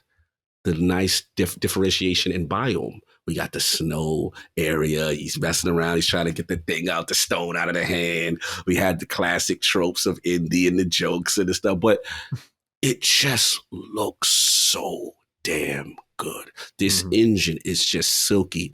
Obviously, we got more combat. We got set pieces. When you hear that, dun, dun, dun, dun, dun, dun, and you see all the cool things he's doing in this world, and I have come full circle on first person on this game.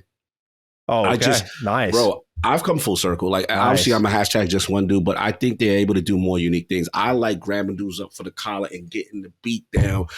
You punching dudes out. Like, I like that. I like you getting the whip, you know what I'm saying? Doing what you like. They're really able to be a little bit more creative. But then again, what's dope is they're still giving me that just one cinematic. Like, it's overly cinematic. It's overly showing you the characters and stuff like that. So I like this take on it, man. I am so confident in what they're doing. I'm not worried. They stuck to 2024. Obviously, last time I was in my little fields if they're going to do December or not. Look, I want the game to be good. If it's ready, yes, it's ready. But if it's not, it's not. But it's interesting to me they're still committed to 2024. I thought that was interesting. But, what about you as far as the release date? Yeah, I mean, again, this goes back to what I was saying earlier about, if this is, the report was December. And we both agreed, I think December is okay. But you made the fair point of like, hey, look, you got to be in those award shows, like get the zeitgeist going. I was from the angle of like, look, if you've got a fall holiday window so stacked that you're releasing a licensed IP game like this right in the thick of December, like why not just put it in January where there's usually a little more breathing room, maybe February, like top of the year energy. We don't see that from Xbox often. I feel like they have the perfect opportunity to do it here. It probably comes down to like earnings reports. Maybe that's how they decide some of these releases as well. Or not maybe, it's definitely how they probably decide. Yeah. But what they showed, dude, I mean, truth be told, have not seen an Indiana Jones movie in my life. That will be a wrong righted this year with retro reruns. I like this. Okay. But I have played things like Emperor's Tomb, which I love. And I've played the Lego games, which don't count, but like I love indie in this very unique, not official kind of way. But I know the feel of indie, like the music, the sound, the looks, the even the style of which action sequences go, like the way, Indy's kind of fist fighting with this guy and this dude sliding on a box, falls off the ship, and they kind of look at each other like, oh, that's pretty funny. Right? He just punches him out and throws him off the ship after. Beautiful. Like this game, that whole showing made me laugh twice authentically. Right. The first was the guy going choo choo, like bro, he was going in on America. Yeah, like the dialogue is great. Oh my god, it's so good. Yeah, bro, so good. So, and also the attention to detail. The fact that like we didn't get his name, I don't think, but he's like the fact that the snow was frozen on his eyelashes and his eyebrows. I was like, damn, dude, that's some level of detail. There's something that I feel like someone at Machine Games just has the kink though for like the style of cutscene where like main character on knees, surrounded by guns pointed at them, villain menacing in their face, talking that garbage the whole time, and something just tragic happens. They'll just upend the whole plan. Like that is their favorite climax of every arc in a story they tell. It's just like, all right, you're in a hopeless spot. How do you get out of this? And in Wolfenstein 2, we know how far they'll go to get you out of that. And that's why I love what I'm seeing there. So yeah. Sorry. No comments. No comments. Sorry. It is fantastic. And so yeah, I love how you saw it was clearly a Machine Games title, which I'm in favor of. I've always been in favor of the first person energy because the third person cinematics are great, but like the first person gameplay looked really good again. So count me in. Been excited for this one since we saw it developer direct.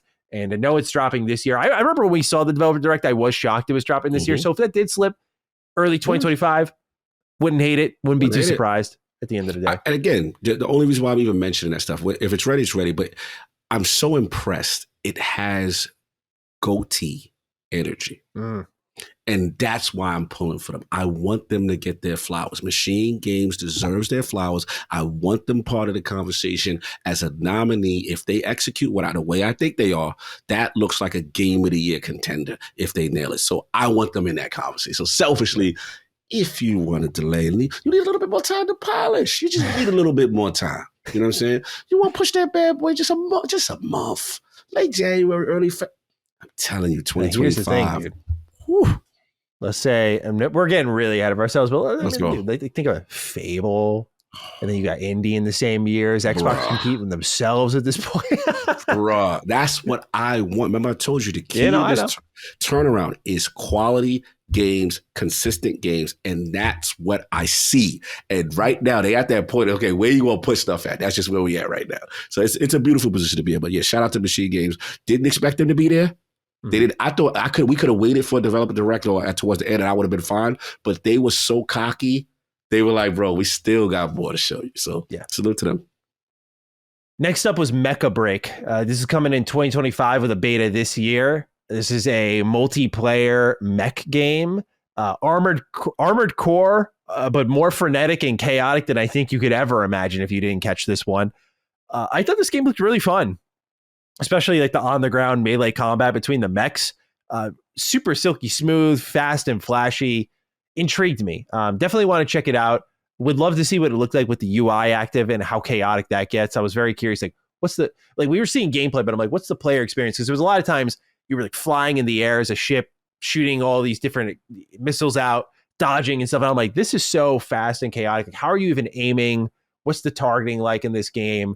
So what I saw looked very good, but I don't know how what's actually I'm playing and what buttons I'm pressing. Obviously, you don't know what buttons you're pressing in any of these gameplay reveals, but you get my point that so much chaos on screen. It was very tough to tell what the player experience is really like, but I thought it looked really fun. So what did you think of Mecha Break?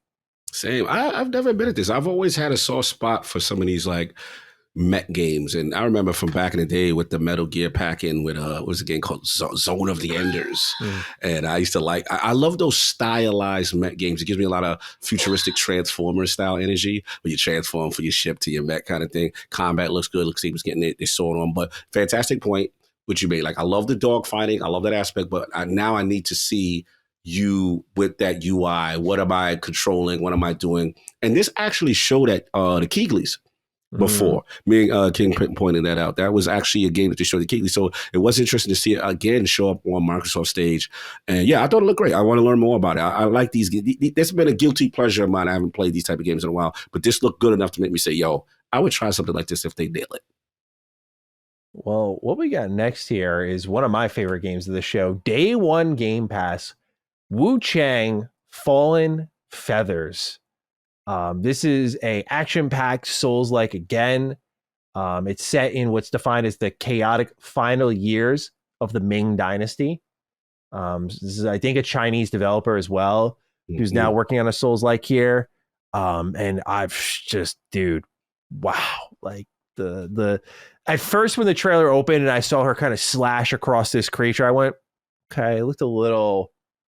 Something looked off about that. Can't really put my finger on what, just didn't read well to the eyes. But then the gameplay started up and she's got two swords in her hand. She's just deflected, no problem.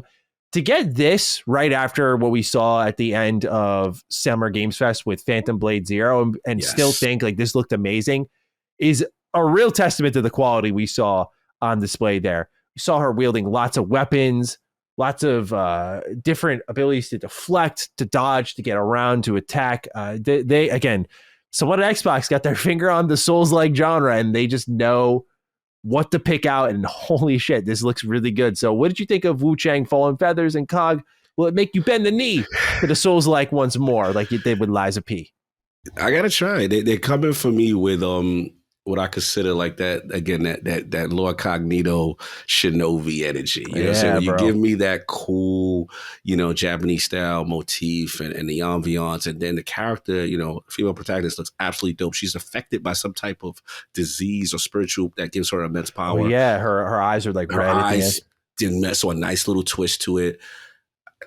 And they got a Game Pass bag, this one? Mm-hmm. Wow. Game Pass day one. This, I will say, like, again, I'm not going to do compare one-to-one comparison, but when I saw, what's the PlayStation joint? Phantom Blade? Yeah. That I believe. Is that on only PlayStation? I thought that was on. The rumors on the street, I don't know how true it is that it may be a timed exclusive, but I don't know. Right now, I'm just going to say. I'll look it up in the meantime. Yeah, you look it up. But it's interesting that Microsoft jumped in on this, right? Oh, yeah, and like you said, PC, you're right.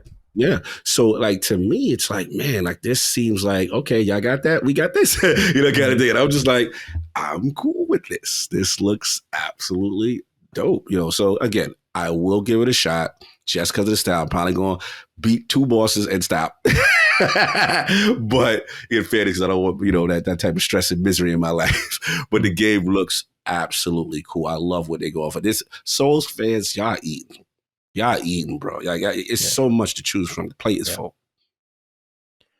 After this, the good times keep on a-rolling. Avowed. This was all we knew about this, really, beyond the developer direct. Like any reports since then. Jez Corden saying, like, hey, I've heard it looks much better. I'm always wary about that at times. I'm like, certain developers are going to float out certain things to kind of create a public perception. And sometimes I think reporters succumb to that a bit, not unknowingly, or they know so, but they're still trying to deliver information on what they've been told. Because what we saw with Avowed, I thought from a Maddie perspective, mechanically speaking, looked like my style game. Like, yes, all day, give me the role playing, give me that janky first person action. But there was a feeling of we're leaving some polish on the table here. And I feel like this could use some time in the oven. Hence why I walked around with my claims boldly stating, delay. Now we'll see when Avowed ends up rolling out, but what I saw here is making me doubt my claims because it looks sharp. It looks, I don't know what changed. I don't know if we just got a bad stream or something. I don't know what changed. Graphically, better. Lighting, better. Combat, better. Animation, better. Exploration looks way more interesting. Spell effects, immensely better. Impact, way fucking better. I was like, this looks like a way more complete game than I ever expected it to be. So kudos to Obsidian because this looks immensely improved, way beyond improved from what I expected. And I was already someone who was like sold on a personal level, but from like the critical level, trying to do my job here, I was like, look, I just can't like sit here and pretend, oh, this looks amazing. You shouldn't care about all these potential quality issues. This, like the color palette, even just, it looked to me at least, a touch more gritty than I remember from the first debut, and when I was covering it and like doing the gameplay, I was like, this looks a little darker, a little more contrast. Like I feel they've really spent some time tweaking those visuals, getting them to a polish, and it's showing now. This was a great showing for Avowed. Really happy with what I saw personally. Now, Cog, I know you were less on that side of the fence, if I remember correctly. You were less about team delay. So how are you feeling with someone who had more confidence in Avowed than I? Like, how are you feeling with what you saw with what I thought was at least a better showing? Yeah, this is big for them because, I know I was the dissenting opinion in the realm of the Dukes as far as people being very disappointed with the second showing. But I have to admit, after seeing this showing, I now feel they took the feedback. I don't know if they could take the feedback that quickly, but it just feels like it is more closer to the initial vision of it being dark. And what I liked is what you said. To me, my only issue was how does that combat feel? And then also now the engine looks so much better. When they zoomed up on those faces now, that Unreal Engine 5 is kicking in now. Now, and I'm actually curious if Coalition or Ninja Theory or one of these teams that I consider like the masters in their space at Xbox Game Studio has helped them out, because I'm not used to Obsidian getting let's be honest, they're not known for the graphical fidelity guys. Sure. They're not known for like that's the thing. Which is okay. Right. That's not like if anyone ever came to me and authentically said, I'm gonna be a dick here, but if you came to me and was like, "Oh, I play Obsidian Instant Graphics," you just don't get it. Like you're not paying attention. You just expose yourself that you don't. You don't know what you're talking about in terms of what they are trying to accomplish with their games. It's all about the systems, the choice, and how things interact in these kind of hub worlds that are so dense and quest heavy and just packed with great adventures. So for me, they got back to the essence, and this game now is really charting the right way. So I was very impressed. And it's something about the dark purples, the hues. I don't know what it is. I really like when they go that route. But yeah, it looks good, man. I expect to get, as we get closer, a developer direct where the last thing they got to put out, the cherry on the sundae for me, though, is they still haven't done what you wanted last time. I still need to see that. The questing and that moment-to-moment choice and stuff that we know they're going to do. I just need to see it to just reassure that, classic Obsidian. Yeah. I'm good. I know they're going to do it. My gut is that they are saving this as it gets close to release, like that month or two before, similar to the way they did with the developer direct right before hell. Like, we're going to get more of that. So Gamescom or maybe a direct. But yeah, they cooked as far as answering all the questions and concerns I felt people had, because people walked away in the theater like, nah, that's what's up. There we go. Yeah. Yeah. I think now is the time to start showing that sort of stuff. Now we're in that final stretch. If it comes out in 2024, we're in that final stretch. It's like, okay, we now know combat world look great, in my opinion. Now it's time to start showing us like the deep cuts. Okay. Like you've shown us I put this in quotes, the exciting stuff, right? Get the casual in, like, man, Avowed, spellbinding action, guns and spells. Okay, I'm sold. Now sell us on what we're going to do to build our characters, what choices we're going to make. I feel bad for RPG developers because, like, it's probably very tough to be like, here are choices you're going to make, because the whole point of the choice is the surprise of getting there in the story and going like, oh, man, I don't know what to do. But I think which Avowed seems to have, is side quests and stuff. I think you could show one of those off as an example. They kind of tried to with what they did with the developer direct, or sorry, it was the post developer direct where they did the extended preview of Avowed. And there we saw a little more dialogue, a little more choice. I was like, okay, it's kind of in the tuck now, but I want to see like leveling up, skills, equipment, all that sort of stuff. And so now's the time to start showing that. And like you said, I have confidence that's what we're going to start seeing next from them. I think we're going to start to finally see a little bit more of the deeper cuts for Avowed. So not as concerned as I originally was. Really great showing here. Oh, that's good. I was worried about you. I was like, let me see if Maddie, how's he doing? I must be really unpredictable to you if you're like... Oh, bro, I don't be knowing sometimes. I'll be like, yo, is he going to like it? Is he not? Sometimes I can't wait to do the final do, because I'm like, what is his feeling on this? I need to know. I feel like I know you so well. Like, damn, I'm predictable on some things. I must be wildly inconsistent on the show. Sometimes what it is, Maddie, you'll have a take that sometimes it'll be, I want to say the littlest thing, but a specific aspect of something that will turn you off totally. of something, right? And then it'll be the opposite. There's times where I'll be like, oh, he ain't gonna like it. He's like, nah, you know what? There was this thing and I liked it. It really changed my see. So you have a level of unpredictability that makes the show fun. Like I'm like, I really want to know what he thinks about this.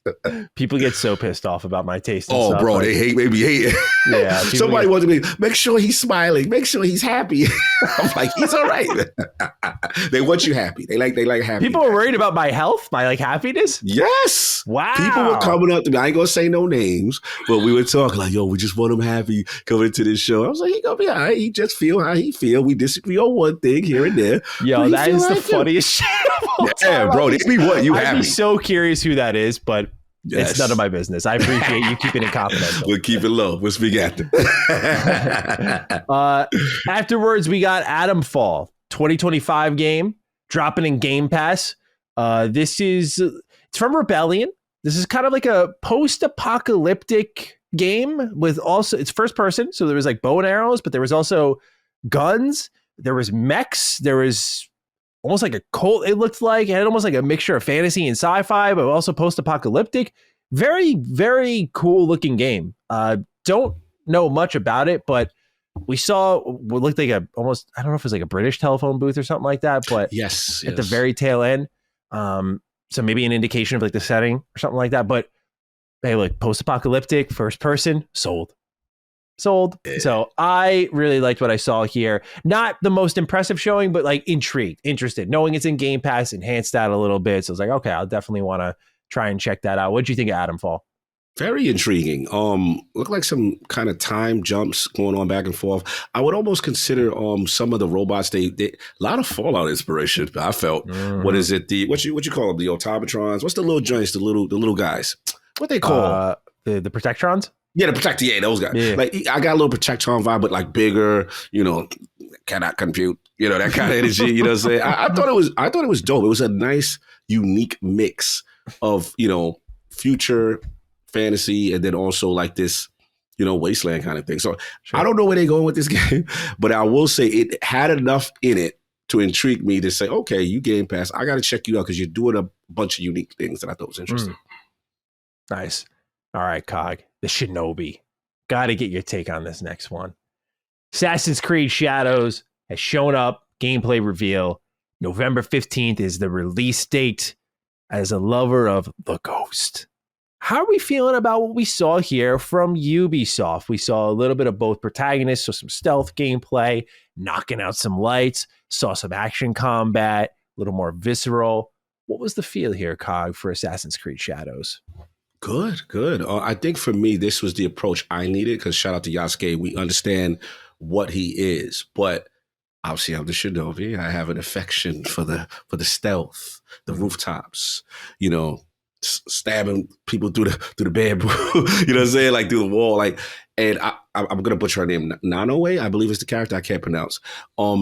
I like the focus here just so we can see more of the distinct ninja gameplay, the short knife stabs, and then the NPCs kind of patrolling and stuff like that. I thought that was really cool. We still got Yasuke. We still got his distinct style, brutal, overpowering style, dope. But what I did learn, I think I can say this as a Summer Games Fest exclusive, is that you are able to play as them separately throughout. There will be moments that, yes, in the beginning you may have to, but if you want to just play as Yasuke, if you just want to play as Nano, you can do that. And the story that somebody said, so whatever your style is, and I thought that was an interesting design choice. Yeah. So shout out to them. I think it showed well. Yeah. Again, you see the Ubisoft relationship with Microsoft, getting as far as, I would say marketing rights or what have you. Yeah, last year was Outlaws. This year was AC Shadows. Yeah. And then generally what ends up happening maybe a year or two later is almost in an EA play. I doubt with this one, this may be 2 years because this looks like it's going to be a popular franchise for them. It may get the eventual later in Game Pass stuff. I know some Assassin's Creed games come later. It'll be a long while. But anyway, long story short, I thought it showed good. Like the distinct nature of it. Now we just got to execute story-wise, narrative-wise, and then throughout how this campaign's going to go. So, but I thought it looked really good. Yeah, dude, I'm right there with you. Assassin's Creed Shadows, I was very impressed. It gave me a lot of energy from what we saw with Splinter Cell Blacklist back in 2013. I really liked that game. It was like one of the few competitors in my eyes with Dishonored in the terms of like environmental interaction and things you can do to get around. And when I saw her kind of crawling along the rooftop, and the animations were very slick when she was getting down off the rooftop, where I went, oh, are we getting back to that Unity style parkour where you're going downwards in a very slick manner? That had me really excited. Again, when I saw her knock out the light, I know it's a simple, tried and true stealth mechanic, but when I saw that, I was like, okay, this means stealth is a focus. This isn't just a little gimmick. This isn't like, oh, stealth's a means to an end and you'll eventually get into combat. What you said about being able to play as like the shinobi kind of separately only means that I think you can really full commit to stealth. And that has me pumped because I didn't really feel I got that with Assassin's Creed Mirage. Seems like that was like a mixed game. Some OGs really loved it. I noticed some didn't really like it. I was on the side of the fence. I was like, it just isn't enough.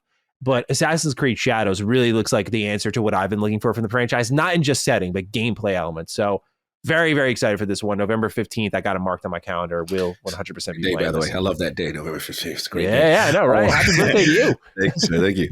What I will say also that you nailed is that as much as Ghost of Tsushima is the GOAT for me, one of the nitpicks that Solve always says about it, that I have to give him this, is that as a person, Solve is the purist as far as stealth. He loves, I call him, Lord Murk and Murder. He murks in the shadows and he comes out, get his murder on. You know what I'm saying? So like the thing with Ghost is that it's a person who is a samurai first, trying to be, change his way into, ninjutsu. So sometimes the game is really designed for you to kind of yell out that you're a samurai kind of thing, as opposed to sometimes full on stealth. So what I'm hoping with Assassin's Creed Shadow is that this option to pick, now again, forgive me if I'm butchering her name, that they go full stealth like this. That's what also I think it's kind of needed. So if they can nail this, this will scratch another itch that even Ghost may not have done, full on stealth almost throughout the game. Next up, Cog. Really, like, the last game of the show before we got into the finale. Stalker 2 shows up. Weighty gameplay, nice open world. Saw elements of the map from the original game. September 5th release date. Not too far off, and I think it looks excellent. Any thoughts on this one, sir? Yeah, Stalker. I mean, look, Laura's got a chance to touch that one. I can't comment on it just yet, but I comment on what I saw at this trip. Yes. Looked really good, very weighty, a lot of, simulation and survival beats. You saw them put out the kind of the radar situation and stuff like that to detect, anomalies and things like that. There's also what I consider like a monster nature to the game that, people are going to explore. It's dark. It's a heavy game. And it is, I will say, it ain't easy. This is not an easy game. So for what we saw, looks fantastic. September, I was like, okay, we're committing. And obviously we know about that studio. We know all the, real life trials and tribulations, what's going on in Ukraine. So we're pulling for them on that level because they literally have been through a lot. But so far, so good, man. I'm pulling for them. Hopefully they can execute and land the plan. Yeah, I just really loved everything I saw about it. It was the gunplay especially looked really sharp. I know in some of the past trailers, it looked a little unrefined, and you're forgiving of it because the situation they're making this game in, and it's going to be slow moving, but the progress seems immense. I'm really thrilled that this team's going to get the game out the door. I think it could have easily been canceled a number of times. So I hope it delivers, and it is really as good, genuinely, as we expect it to be. Mm-hmm. So that's coming out September 5th. And now we get into the finale of the show. Sarah Bond takes the stage, announces 3 systems, and all digital Series X as leaked, the all adorably digital Series X, 1 terabyte SSD. Then there's the all digital Series S, 1 terabyte SSD. And then there's the special edition Xbox Series X, 2 terabyte SSD with a Galaxy Black color scheme that I'll admit it does look pretty cool. So these 3 new consoles are coming out this holiday window. The 1 terabyte Series S is going for $349. The 1 terabyte Series X is going for $449, and the 2 terabyte is going for $600. So just keep all of that in mind. They say pre-orders coming soon. Check back in the coming months to learn more about market availability and estimated regional pricing. This is the introduction of our new Xbox Series X/S consoles alongside many other devices in our Xbox gaming family. Offers even more ways to play on Xbox. On behalf of Team Xbox, thank you for making Xbox the best place to play. So, bit of a commitment here. to hardware. I was a little disappointed. No handheld mentioning, but that was my own hopes, not what I think was a fair expectation to lay at their feet. In all honesty. And so I'm curious for you, Cog, with that combined with Sarah saying we're already working on next gen, what's the feel? Do we think this is enough? Was this a big enough hardware commitment for those who may have been doubting some of Xbox's future there? I think short term, it's just one of those things like, hey, putting out more storage options. There's going to be a lot of games that's going to be huge, especially once we learn how big Call of Duty is. But, it's that I just took it as that. I'm in the same boat as you. Yes, would I have liked that handheld? Absolutely. I was trying to predict it, will it into existence. It didn't happen, but that's my own issue. That's not something that they legitimately promised, kind of what happened. So the way I look at it is kind of the same time me and you both been on, which is, ride this out, 2026 most likely. You know what I'm saying? Is when we really get what we want kind of thing. I'm curious if next year is a year they may think about potentially dropping a handheld, or is it something that is a potential skew of next generation and it's still a little too early? But as far as this, look, I'll be honest, these White Series X, that doesn't excite me. You know what I'm saying? But hey, if I will say this, even though it doesn't excite me, with them setting off the tone and what we're about to get into of being the home of Call of Duty, maybe this behooves them to kind of make these associations. I'm still a little disappointed that I didn't get my card themed box. Thought that was a missed opportunity, especially if you're going to do this. But, all right, look, I get it. You're offering more storage. Yay, great. Hopefully this will translate into the hardware going up because you actually have great games associated with the platform. So we'll see. Yeah, I think it was a mistake not to have that Xbox branding all over Call of Duty outside. When I say that, I'm with you. Like a Call of Duty bundle of some kind. Maybe they wait for the multiplayer reveal. True. That's a good point. It's not fully out. Yeah. Don't want to get too far ahead of it. I feel like good point. We'll definitely see it on the packaging itself. But I feel, some sort of bundle deal feels like an obvious choice to just pull someone in, especially if they find about the all access way of paying for it. Like, $25 a month and I can jump into the next gen. Cool. Mm-hmm. I think that could go a long way. So we'll see. But yeah, knowing they're working on next generation, cool. I think that was the bigger deal for those who are on the side of the fence of like, they're not going to keep going. But knowing that, I think is good. All digital consoles, me, not going to touch these. Give me my disc drive. No doubt. That's all I care about. I feel you. So, as Sarabon says, we move into just one more thing. And it's Gears. It's Gears E-Day. For all the rumors, all the speculation, all the reports, everything surrounding the coalition, no one expected this. No one.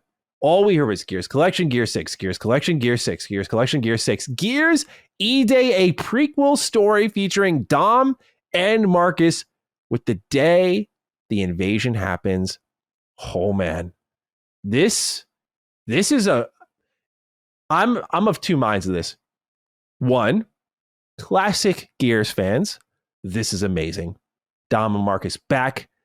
You could not have picked a better showcase to have this in. You already got the COD Dude Bros, and now they see Marcus and Dom back together again. Could not have been a better spot to re-reveal a Gears game.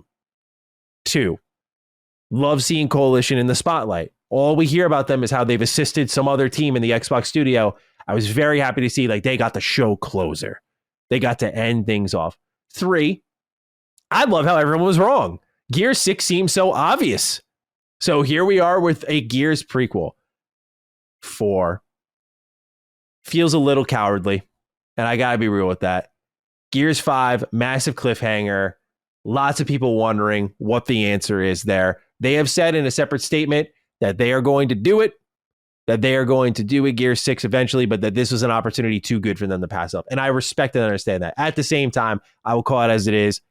They are avoiding the very tough decision they have to make. And I don't know if there's a bit of, regret in all of that. Like, man, how do we get around that one? I don't know what the decision was, but I will not complain beyond that. I just think we need that answer sooner rather than later. And to my surprise, the OG Cliffy B, I thought when I texted you separately, Kyle, I was like, Cliffy B is going to have a fucking field day with this team. That as he's gone on even your show being like, man, they're cowards for not making that decision there. We made that choice with a certain Gears game, but they wouldn't do it. The fact, Cog, that he was out there going, chills. He was going, this is exactly what I wanted. I was like, yo, wow. I did not anticipate his reaction. So maybe I'm on an island here. I will say 95% positive on this one. I was like, yes, give me that all day. Just that left 5%. I'm like, really? Where's the Gear 6, man? Like that was obvious with the way you ended the game.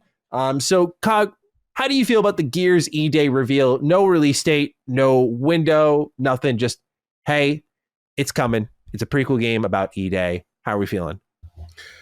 Whew. This is very emotional for me. Obviously, Xbox being my favorite platform and November 15, blah, blah, blah, and Halo, blah, blah, blah. The 360 era, I don't give enough credit sometimes in the sense that, I remember that Mad World trailer. I remember, I'm like, wow, video games can evoke this kind of emotion and the lyrics and just seeing Marcus Phoenix running through this kind of, really distraught world with the locusts and just like, this is a game. And at the time, truly pushing graphical fidelity 5. Never seen anything like that. So shout out to Griffey being a legend. What they did to me, and no disrespect Gears 4, no disrespect Gears 5. I think this is where me and you disagree, is that, bro, I'm good if we take our time with the with the ending of Gear 6. And I get it. Some people want the cliffhanger answered. I get that. But to me, those characters don't hold a candle to Marcus and Dom. They just don't. And Marcus and Dom's story, to get Emergence Day, to get what happened before a prequel, and them say that they want this opportunity, bro, this is grown man tears moment. If you love Xbox, you love 360, you know what these characters mean. This is insane. So I'm losing it. And then here's the thing, Maddie. They played the little interlude of the Mad World beat during the trailer for the hardcore. Yeah. So now, you got to understand, prior to this, we heard Gears coming. I'll be honest, like, two things scared me. First, in the middle of the show, Matt Booty comes out during the Diablo section. I'm like, wait a minute, it's over? I'm like, it feel like it's 30. He came out, if he had that, it's concluding energy. So I'm like, wait a minute. No Gears, no Avowed, what the hell's going on? Yeah. Then Sarah comes out. When Sarah comes out, you're getting the montage, and with the collection of games, and you get it, right? So you're like, okay, we're coming to the conclusion. I'm like, damn, it ain't going to be no Gears. When they go, one more thing. This is something I have been begging Xbox to do. Go for the feels. Do what Nintendo does best. Sometimes even PlayStation. Give me that thing of what it means to be Xbox. Oh, this is that. This is grown men. I'm seeing grown man tears in the theater. I'm like, yes, did they do that? Yes, they did. For some people, this moment alone was a 10. That's how nostalgic it was. It was like, wow, they're doing it. Then to your point, to get the blessing from the OG, who we know this is near and dear to, who we know who set off the generation, they go, bravo, goosebumps. This is the thing. I like Dark Gears. I like his head was about to get smashed out. You got a young Marcus Phoenix. He's wet behind the ears. He's about to get smashed out, killed. And when I saw the hand pick up, you knew it was Dom. And I saw Dom. I'm like, bro, they doing that right there. This is for me. Chills. I'm good. We can never go back to Kate's story. I don't care. Sorry, I'm that guy. Let it be whatever happened in that timeline. I don't care. Sorry, Gears 5 and 6 fans. I mean, hey, and I told people, Master Chief Collection. Where's this Master Chief Collection? This Marcus Phoenix collection. Yeah, I keep telling them, I don't believe that. I kept telling people until because I didn't see the need for it. You've already got a Gears remaster. Oh, but you want to give me Emergence Day? You want to give me the prequel story of the Locust? Oh, let's go, bro. Do you think now this is a lead into a collection? Do you think now, you finished the prequel and now, I want to know what happens next? Let's stay with the core dudes. It's clear as day the future generations ain't rocking the way these dudes are rocking. I'm sorry. I want more of this. This is what I want. Give me more backstory. You know what else we could do? This opens up for my Gears Tactics fans because we know. What you call it, my man Gabe, He's got to be around. So, like, the universe opens up for me. I don't care about that future stuff. Let them go ahead. It's like when a series keeps going on too long and eventually gets back. Take us back here. Keep me in this timeline, please. So I'm good. I know it's selfish. If you like Gears 4. I think this is great perspective to have, because for me, I'm coming in as like, I adopted Gears a little late. I got you. I did my full first series replay when we started defining Duke, but I didn't have the strong attachment to Gears. I was a Halo guy growing up. Always. So I had the strong attachment to that. So it's really good to hear that angle of things and what it means, because it makes me think like, oh shit, like this is like next level stuff. Bro, here. It's like you have that favorite series. I don't know how I could equate it to you in maybe Persona or something, that you just feel like, okay, this is, it would be you with Kiryu, right? You would be like, yo, they doing Kiryu joint, like even the movie, right? You like, yes, the Ichiban stuff is cool, but this is the dude. I haven't had my moment to make fun of you for that. Yeah, that someone's in the TV show. I didn't see a certain other protagonist. Right. Yeah. But how'd you feel? You like, yep, see, this is the correct way. To the original. Yeah, this is the correct way of doing it. Okay, all right, this is a good point. That's how Gears fans feel. No disrespect, right? Some of the guys, they treat them like Ichiban. And I love Ichi, but that's what it is. So yeah, this was, bro, I mean, if you want to talk about, I've always wanted a moment like that. I'm trying not to get hyperbolic and prisoner of the moment, but I've always wanted a moment like this from Xbox, for them to actually pull something from the heartstrings. They actually did it, and in a beautiful way. So look, we don't know the release date yet. I get it, but you are allowed, when you have a magical moment, to do a thing like this, like a Nintendo or like a PlayStation. That's hard. That was doing research. That was getting to the core fiber of what an Xbox fan is. And it was important. So yeah, salute to them, man. That was really did it. And the theater erupted. I'm telling you right now, grown man tears was in that building. I'm telling y'all. That's awesome. So that's Gears E-Day. We have one final game to go over. Developer Direct for Call of Duty Black Ops 6. 25-minute direct, full multiplayer reveal later. Zombies, lightly teased and discussed. They talked about round-based zombies coming back, 2 zombies maps at launch. Nothing on Warzone yet. Release date October 25th. To my surprise, Cog, I thought this was going to be a quick kind of flash between multiplayer, campaign, zombies, like a little bit of everything. Oh, it was like 25 minutes of just gameplay mechanics and campaign. I went, this is different, y'all. This is a different Call of Duty breed from what we are used to. And then, Cog, I saw the Black Raven fly in and perch itself on my screen. And they said, we're making the campaign. I went, it's over. I'm telling you. And then, they had the goal to say, in this story, we'll be following up Call of Duty Black Ops 2. Are you kidding me?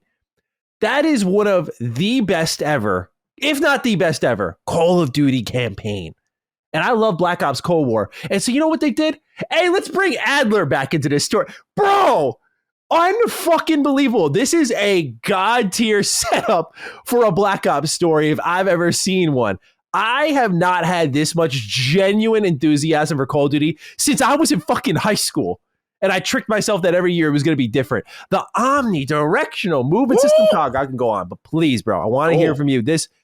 I was very impressed with what COD showed off. And I know you talk about prisoner of the moment. I just want to say for myself, at least, yes, Game Pass, I'm happy to pay for my games anyways. I paid for the last Call of Duty and it was not great in my opinion. So I will pay for Call of Duty regardless. I don't have a problem paying for Call of Duty. So it's not really, I think, the Game Pass hype, though. It's exciting to know more people will be able to try it out. And in fairness, this is the first, like, Xbox has their fingerprints on it, Call of Duty game from them. Granted, this has been in development for years before the acquisition was done, but like, this is the first one. So I know there's that attachment rate to it as well, but I think they showed out. Removing myself from that, I'm like, no, let's say it's just like, I watched this on a Nintendo Direct or a State of Play, and I'm looking at it from that angle, no Game Pass. I'm like, no, dude, they fucking did that. Like, that was a really good showing of campaign, options, mission variety, movement, gunplay. Shit, dude. It looks so good. I'm really surprised to be saying all this. How are you feeling about Black Ops 6? Yeah, I didn't see this coming because, again, I'm expecting the theater to get up. All right, guys, it's the Call of Duty section. The show's over. We got what we want, Gears. And people stood in that theater and they were cooking on so many gameplay mechanics and how much they've added to this game. When I saw that omnidirectional movement, and showing the way they want to handle squad base, bro, moving forward, moving back. And then when I saw the tuck and roll from the 360, on the ground, the prone stance, right? And you're doing it 360, bro, the level of detail, it just goes to show you when they had a little bit more development time, how you could be a little bit more transformative in the space. Graphically, this thing's a looker. Yeah. I don't want to understate that too. Like, this thing is a looker. I mean, they got, all the presidents, of the time and of the era, say the 90s, they going for that field. They had, was it the 3 operatives? The wheelchair kind of guy, the brother, and then I forgot the CIA chick or whatever. Bro, like, it looks like that blockbuster of the summer kind of energy. They showed zombies, bro. Man. Looking crazy, which is a Treyarch and stuff. Staple, like you said, the Raven involvement. They even teased the multiplayer. They're talking about how they're doing things in that space. Warzone, like it just was so feature rich and jam packed that I'm like, wow, if you're a Call of Duty fan, you gotta be cooking right now, right? You gotta be like, you're eating good. But for the casual guy like me, who was like, okay, yeah, it's in Game Pass, I'll check it out. Oh, no, this looks like one of those serious additions back when I used to play the Black Ops 2, right? And them telling you it's going to be, almost like a direct storyline, continuation. Yeah, they showed out. They really did. I didn't expect me to like the Call of Duty section the way I did. It was a comprehensive, detailed breakdown of every single gameplay mechanic, from graphic fidelity, movement, you name it. They talked about it and they showed it. So kudos to them, man. Bravo. Even the articulation, the way you get shot, they added different parts of the body to show the reaction. You want to pause, blow somebody's leg out, and do all this other stuff. Like, you can do that. You know what I'm saying? Like, they going to die from these things. It's crazy. So we didn't even get the full multiplayer breakdown yet. We didn't even get the full Warzone, which is a huge component to this game. This is gonna move some situations. Yeah. And it's a Game Pass get. Let's see. Kudos to them.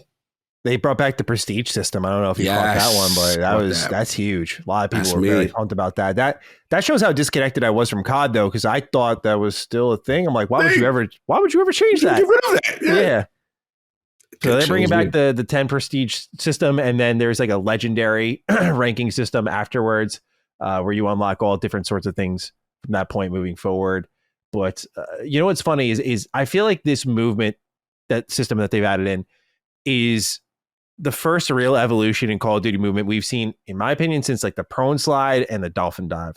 Dolphin dive was the biggest, you had to be there type of deal. Like, everyone was freaking the hell out about how you could just leap into cover, leap over cover, get out of the way if you're getting shot at. Like, it was such a game changer. Someone who played, especially when it was introduced in Black Ops 1, that was like my most time spent as a competitive Call of Duty player. Like, that was such a big deal. And from there, they kept adding more movement tech with the sliding, but then they did the jump packs. Then they did the wall running, and Call of Duty was always chaotic, but I think it's just destined to always be an on the ground shooter. And so this is the first true meaningful evolution in movement tech for Call of Duty we've seen since the first Black Ops, as far as I'm concerned. And it is going to be a game changer, to the point where I feel very confident saying, like, you cannot have another Call of Duty without this. You cannot. You cannot have other CODs just being lapped when this movement is out here like this, where you can, dude, Max Payne 3 did it first. Let's make that clear. With the bullet time, you're in midair and you're rotating. Like, Max Payne 3 did it first. Oh, to bring that style of movement and rotation into the fastest paced first person shooter on the market, you bet people are going to want that to stick around. I don't think you can go back after this. So I will be interested to see how they maneuver moving forward, because this might be such a big step forward that it's going to put some other CODs in an uncomfortable position if they're not ready. And I do wonder about that a little bit. Yeah, if your name ain't Treyarch, you gotta start cooking up. I don't know what you do to combat this. They in their bag. I agree. I feel bad for the other studios.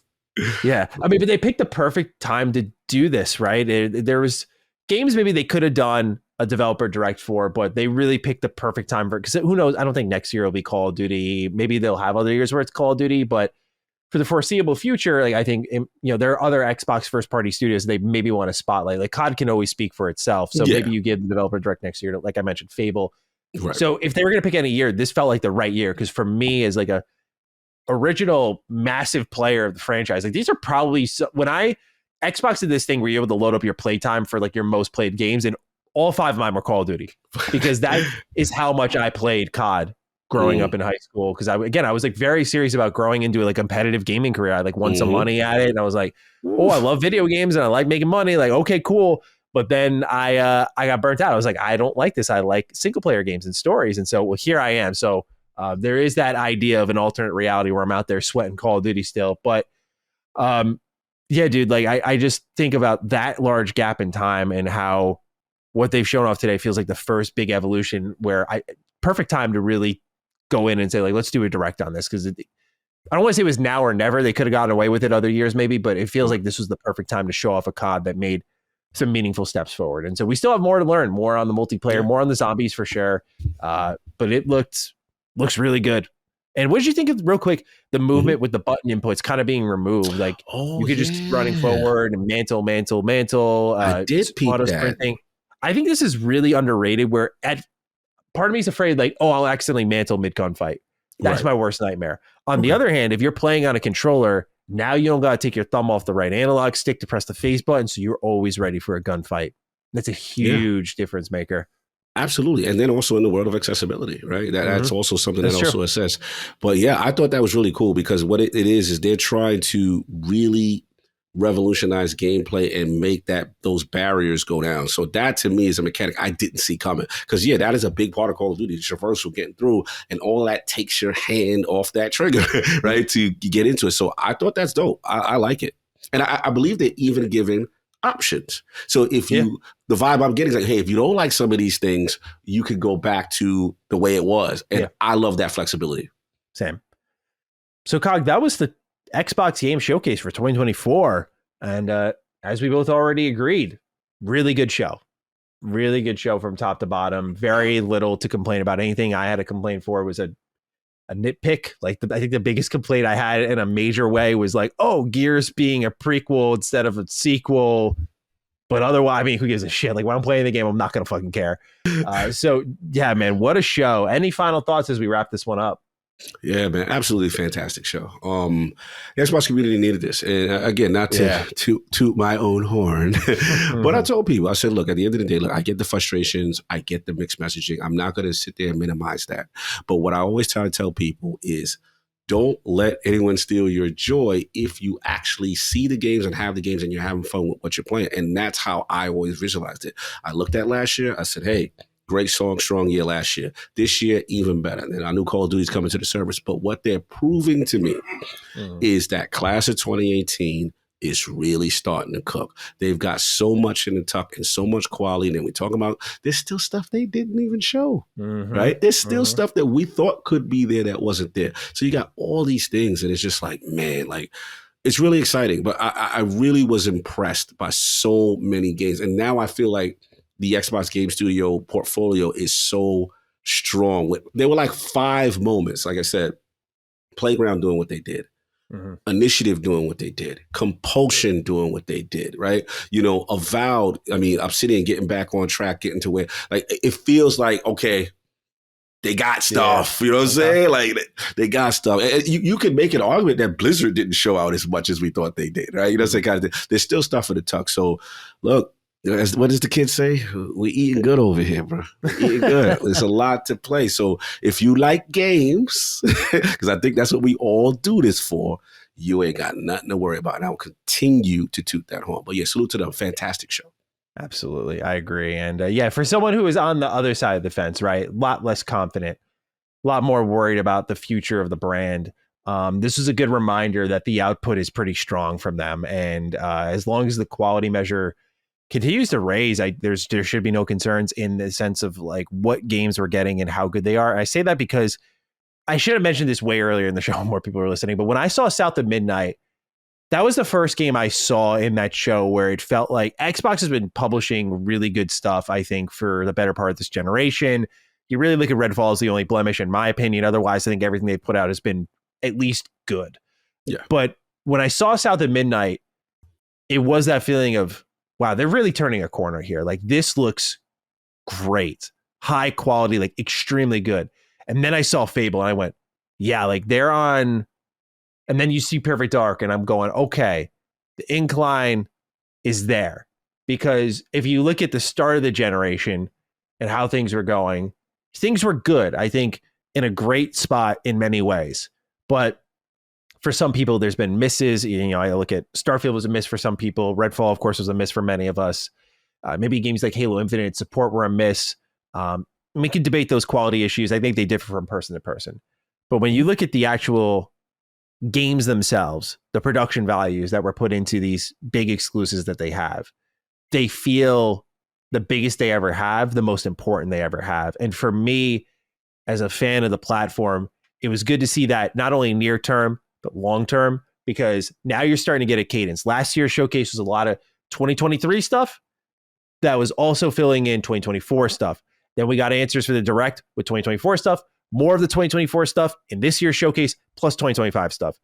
And if they keep that going, that's the hook that just keeps feeding you, because now I'm excited for 2025. And when I'm eating good with, let's say, Fable, South of Midnight, etc., I'm going to be learning about maybe State of Decay 3, Perfect Dark, maybe one of these days Contraband. Yeah,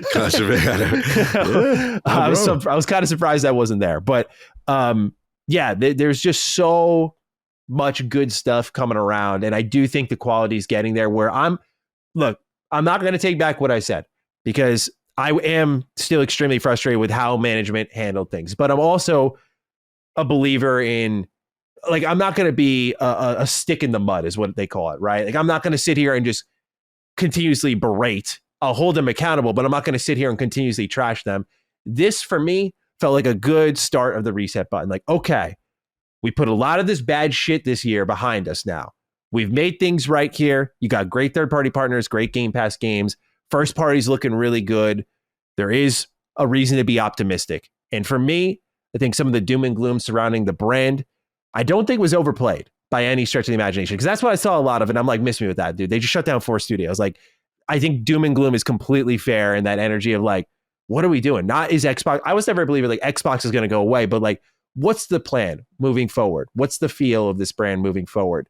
And I feel like I got the idea now. It's like, okay, you're sticking around with hardware. Cool. You're still making big exclusives.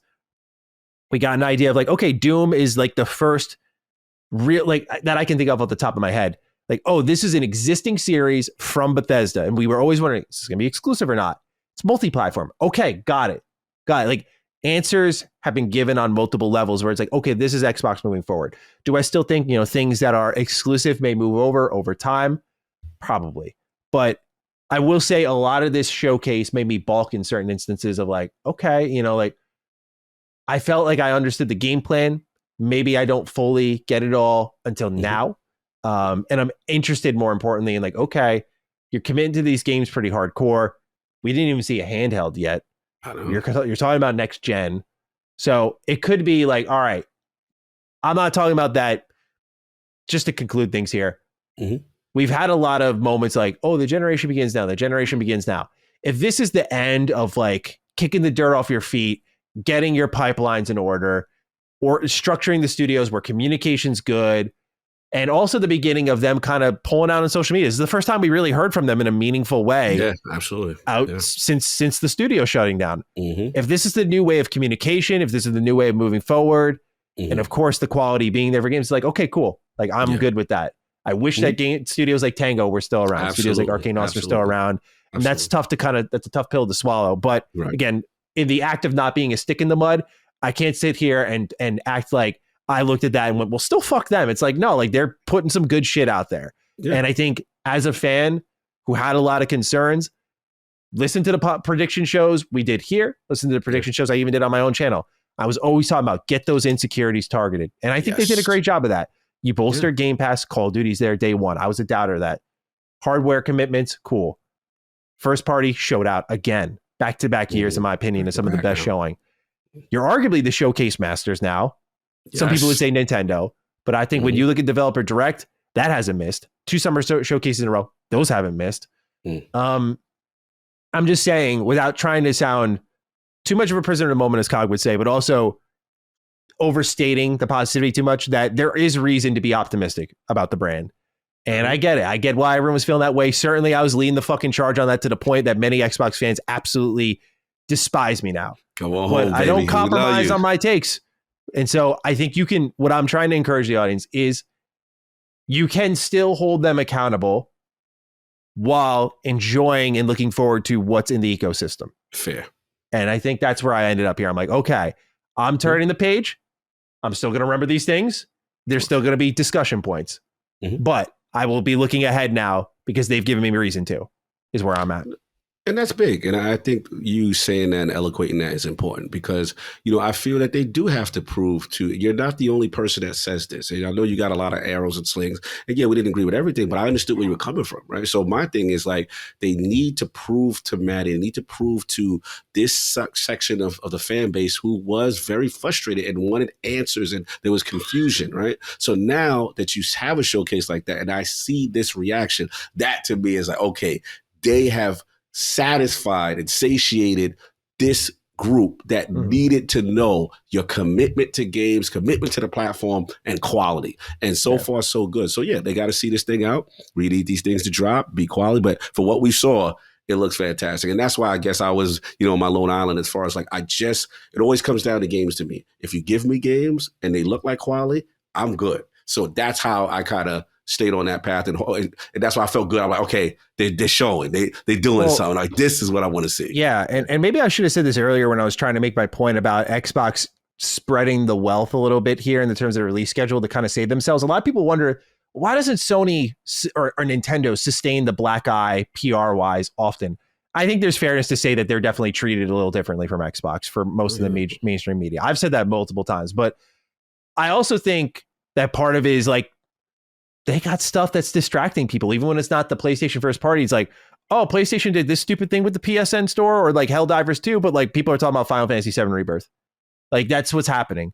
And so I think the sad reality is we're recognizing great games are a great distractor and Xbox may want to take advantage of that moving forward. And that is why I think sometimes people interpret the PR being very different for Xbox. And I think it's because there's more time to stew on the stupid shit they're doing and not balance it out with like, well, like we just got, let's say like, oh, we just got Perfect Dark, but then this studio's doing this thing over here. Like there's no balancing act right now for many people. Cause I think I also think a lot of people reporting on Xbox don't play on the platform, which whole other conversation, but talk to them. Yeah. That's the stick I'm down. Now, dude's got a lot of opinions that don't have no interest in their platform, don't play on the platform, trying to tell me how to feel about it. But I want to jump in real quick because I agree. Like great games are the ultimate deodorant.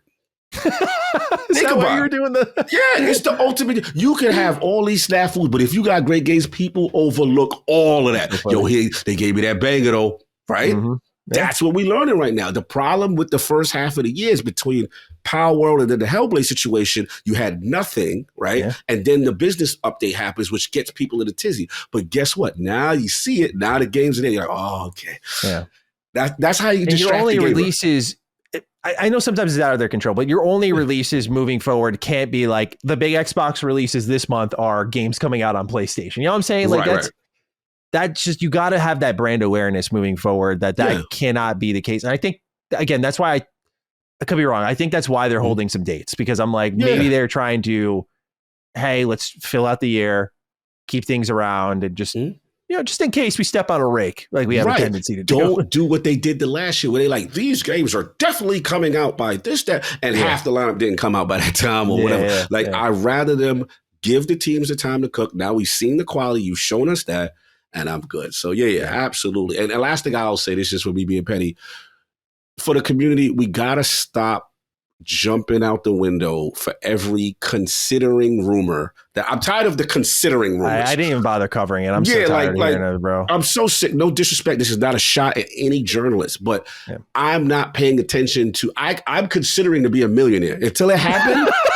I don't want to hear about it. Like, you know what I'm saying? Like, I don't want to see a report that they consider it. Like, that if people jumping out the window with these considering takes. So that's where I'm at. Considering might be. Yeah, like, it's when we do that. Yeah. Put your feet to the fire. Put their feet to the fire and say, okay, when?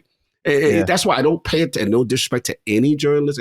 I don't pay attention until I actually see it from leadership, and then it happened, and we go, okay, let's talk about it. But the considerate stuff was getting too crazy, and people fear-mongering a little too much, and that was getting on my nerves. I agree, because it's just like, this goes into the hands of the reporters at the end of the day, though.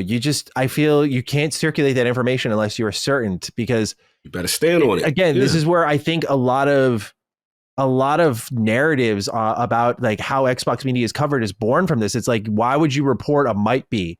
So when it's not multi-platform, what happens? Yeah, exactly. Yeah. What happens? It's like, well, you already got your clicks, bro. It's look, I'm a content creator. Like, I know the game, but it's like, I saw the considering reports like Xbox is making a Halo, might be making a Halo Combat Evolved remaster, which I was like, fuck yes, dude.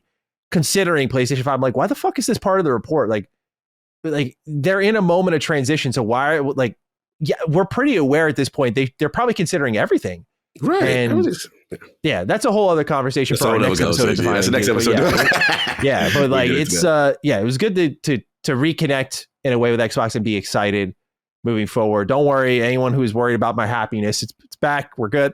Happy man. We like happy man. We like to smile, baby. We like when you smiling. I see some JRPGs. I'm just so infinitely curious who thinks I'm fucking depressed.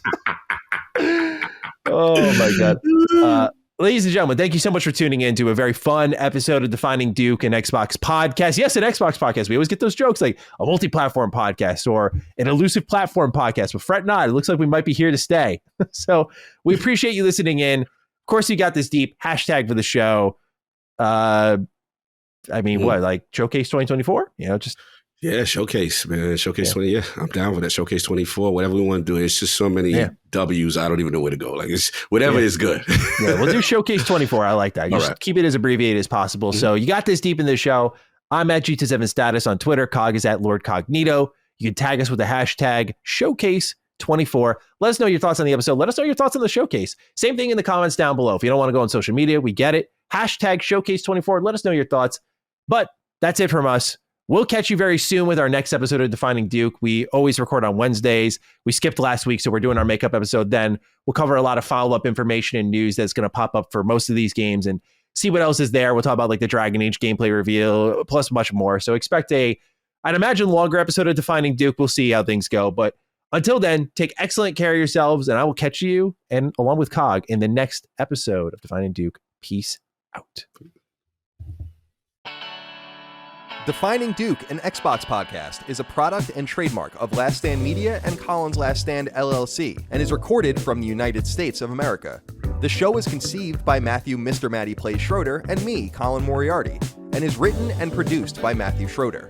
Matty's co-host is Barry Lord Cognito Eversley. Defining Duke's executive producer is Dustin Furman, and the show is edited by associate producer Ben Smith. All of Last Stand's theme music is by Ramon Narvaez. As you know, all of Last Stand Media's shows, including Defining Duke, are fan-funded on Patreon at patreon.com/laststandmedia. The following names are at the producer support level on Patreon, and we're thankful for your kindness and generosity.